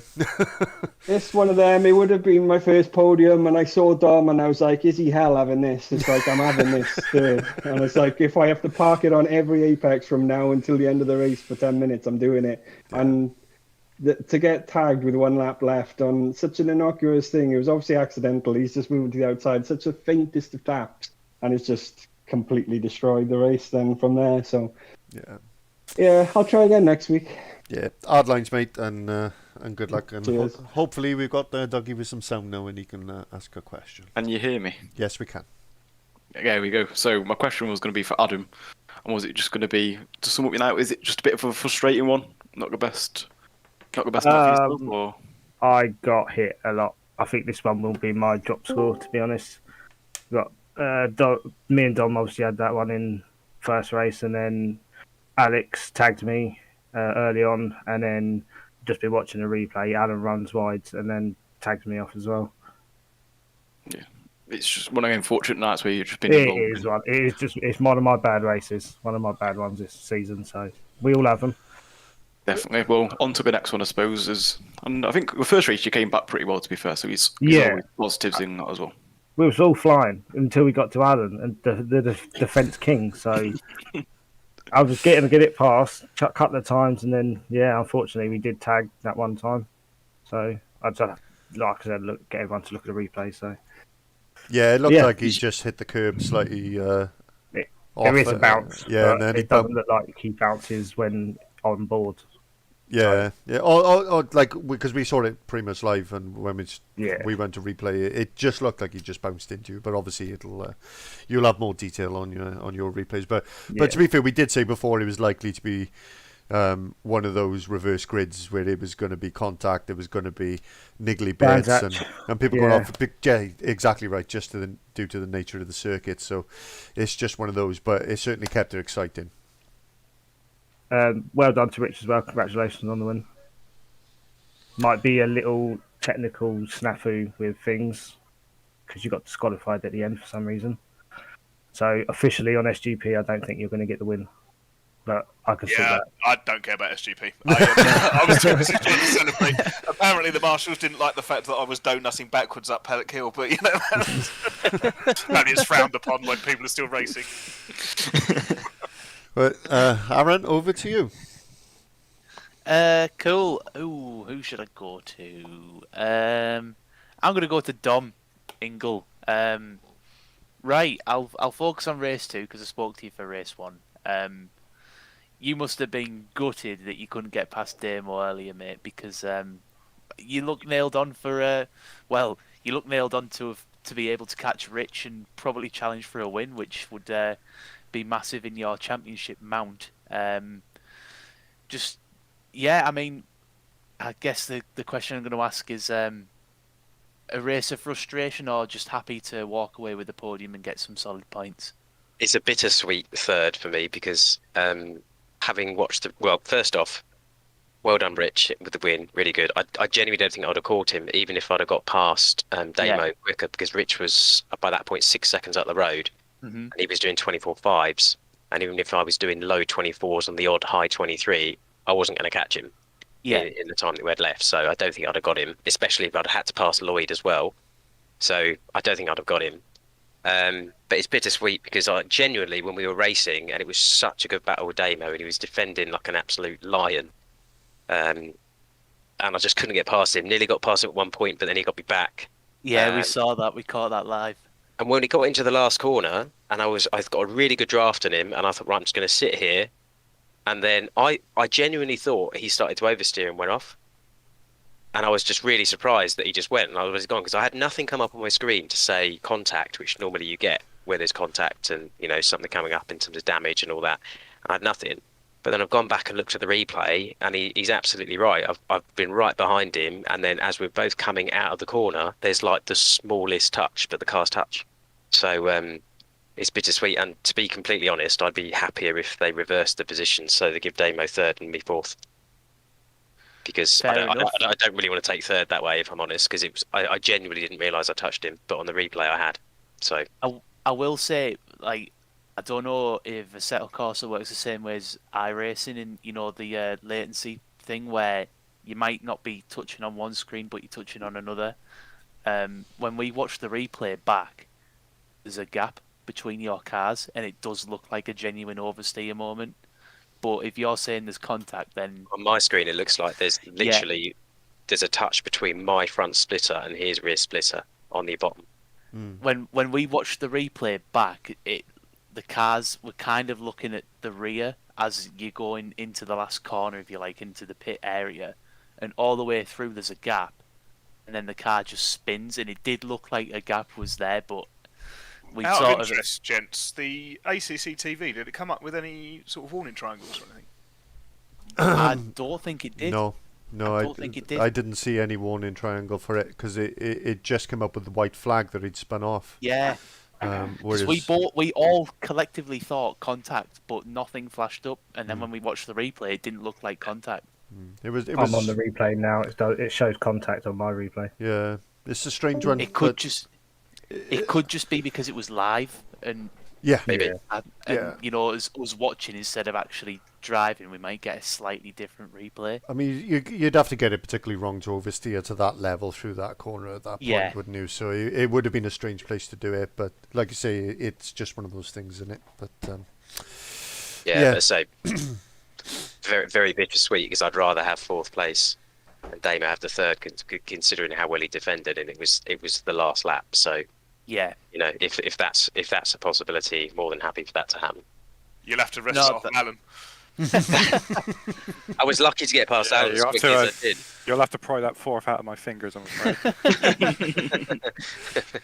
From a championship point of view, though, Dom, you've pulled yourself right into that race now. You finished ahead of all your championship rivals today. Still 3 rounds to go. Dropped scores to come in as well. So there's still a lot at stake. Yeah, I still think I'm too far back after the double points last week in terms of where I am. I think I'm too far back, but who knows? You never know. But I also think there's a high chance I won't end up with that third. So, you know, I'm expecting something. Yep, fair comment. Dougie, over to you, my friend. I will go to Kingston. How did you find that? It seemed, not to sound rude, but struggled slightly with consistency. We've seen you go off a couple of times, but also you managed to recover it. How did you find it yourself? It was a tough races today. I was really struggling with the setup. I never really dialed it in the practice at all. And the first race, I was struggling so much in the dirty air. I was just understeering straight off. So every time I got close to Wes, I would just then steer off the track and so yeah, there's I'd lose a bunch of time. And then obviously on the last lap, I think, made a huge mistake, went off, and Foster got past me, who I was really trying to keep behind, you know. But second race though, that I obviously had that incident with Foster. Live, it looked like I just gently touched him. I had no damage after it, but then watching the replay, it looks like I just plowed into the back of him. So Same situation as Dom at Humphreys, yeah. Yeah, I'm sorry about that, Foster.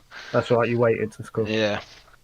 But then that led into an epic battle. I hope you boys in the comms enjoyed that one. It was great. It was a few random noises being made between me, Aaron, and Mike. Yeah, it was a good battle. It was, and that Honda, I don't know how he made it that big, but he kept all of us there. We were saying it's a very impressive defensive display. Yeah, it was probably yeah, the best we've seen. So. Yeah. But overall, happy with the night, or do you think it could have gone better, really? Oh yeah, it could have gone a lot better. I need to get Ingle set up, I think. Yeah, obviously that was probably one to forget, but I'm looking forward to Barcelona now. Just look forward now.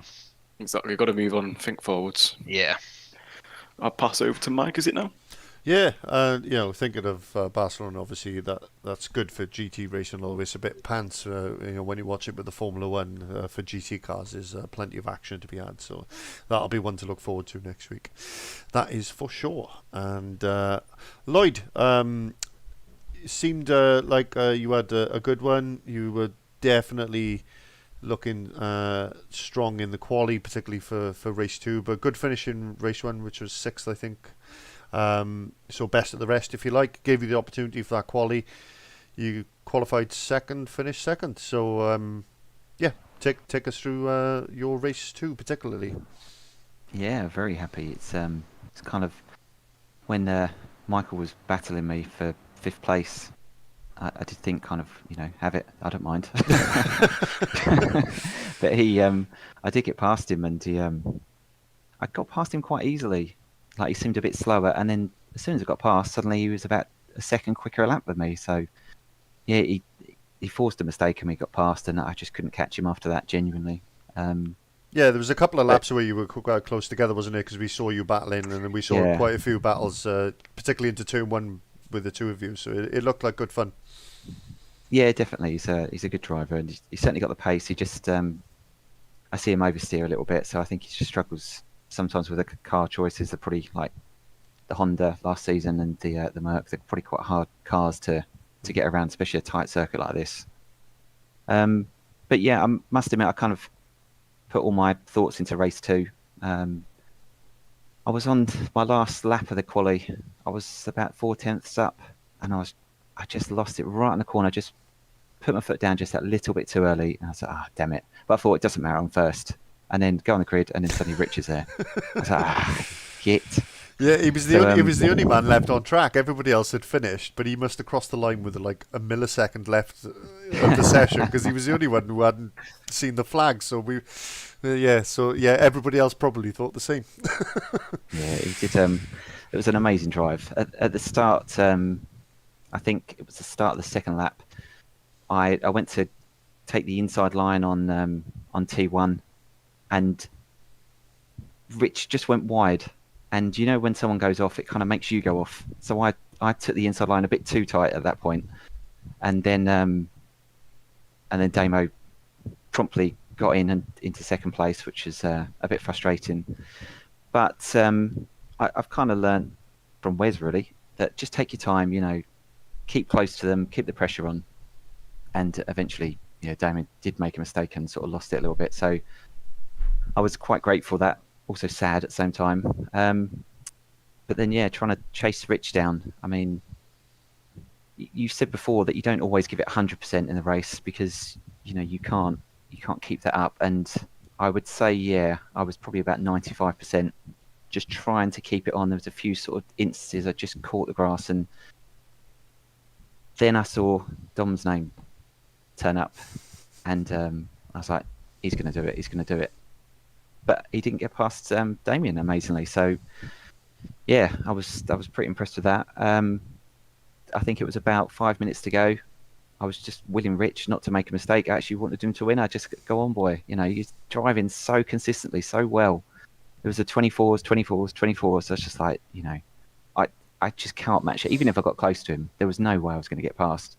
So no, it's an awesome race by Rich, and I think the points wise couldn't have worked out much better for me, really. 5th and a 2nd, especially at Brands Hatch. I don't love the circuit because it's so, you're so on the edge of going off and just catching it and losing it. So no, I'm more than happy today. Very happy. Yeah, done well, and you and Rich are sort of quite close in that sort of best of the rest area of the standings as well. So it's interesting. You guys both sort of taking points off each other. Yeah, I saw it in race 1.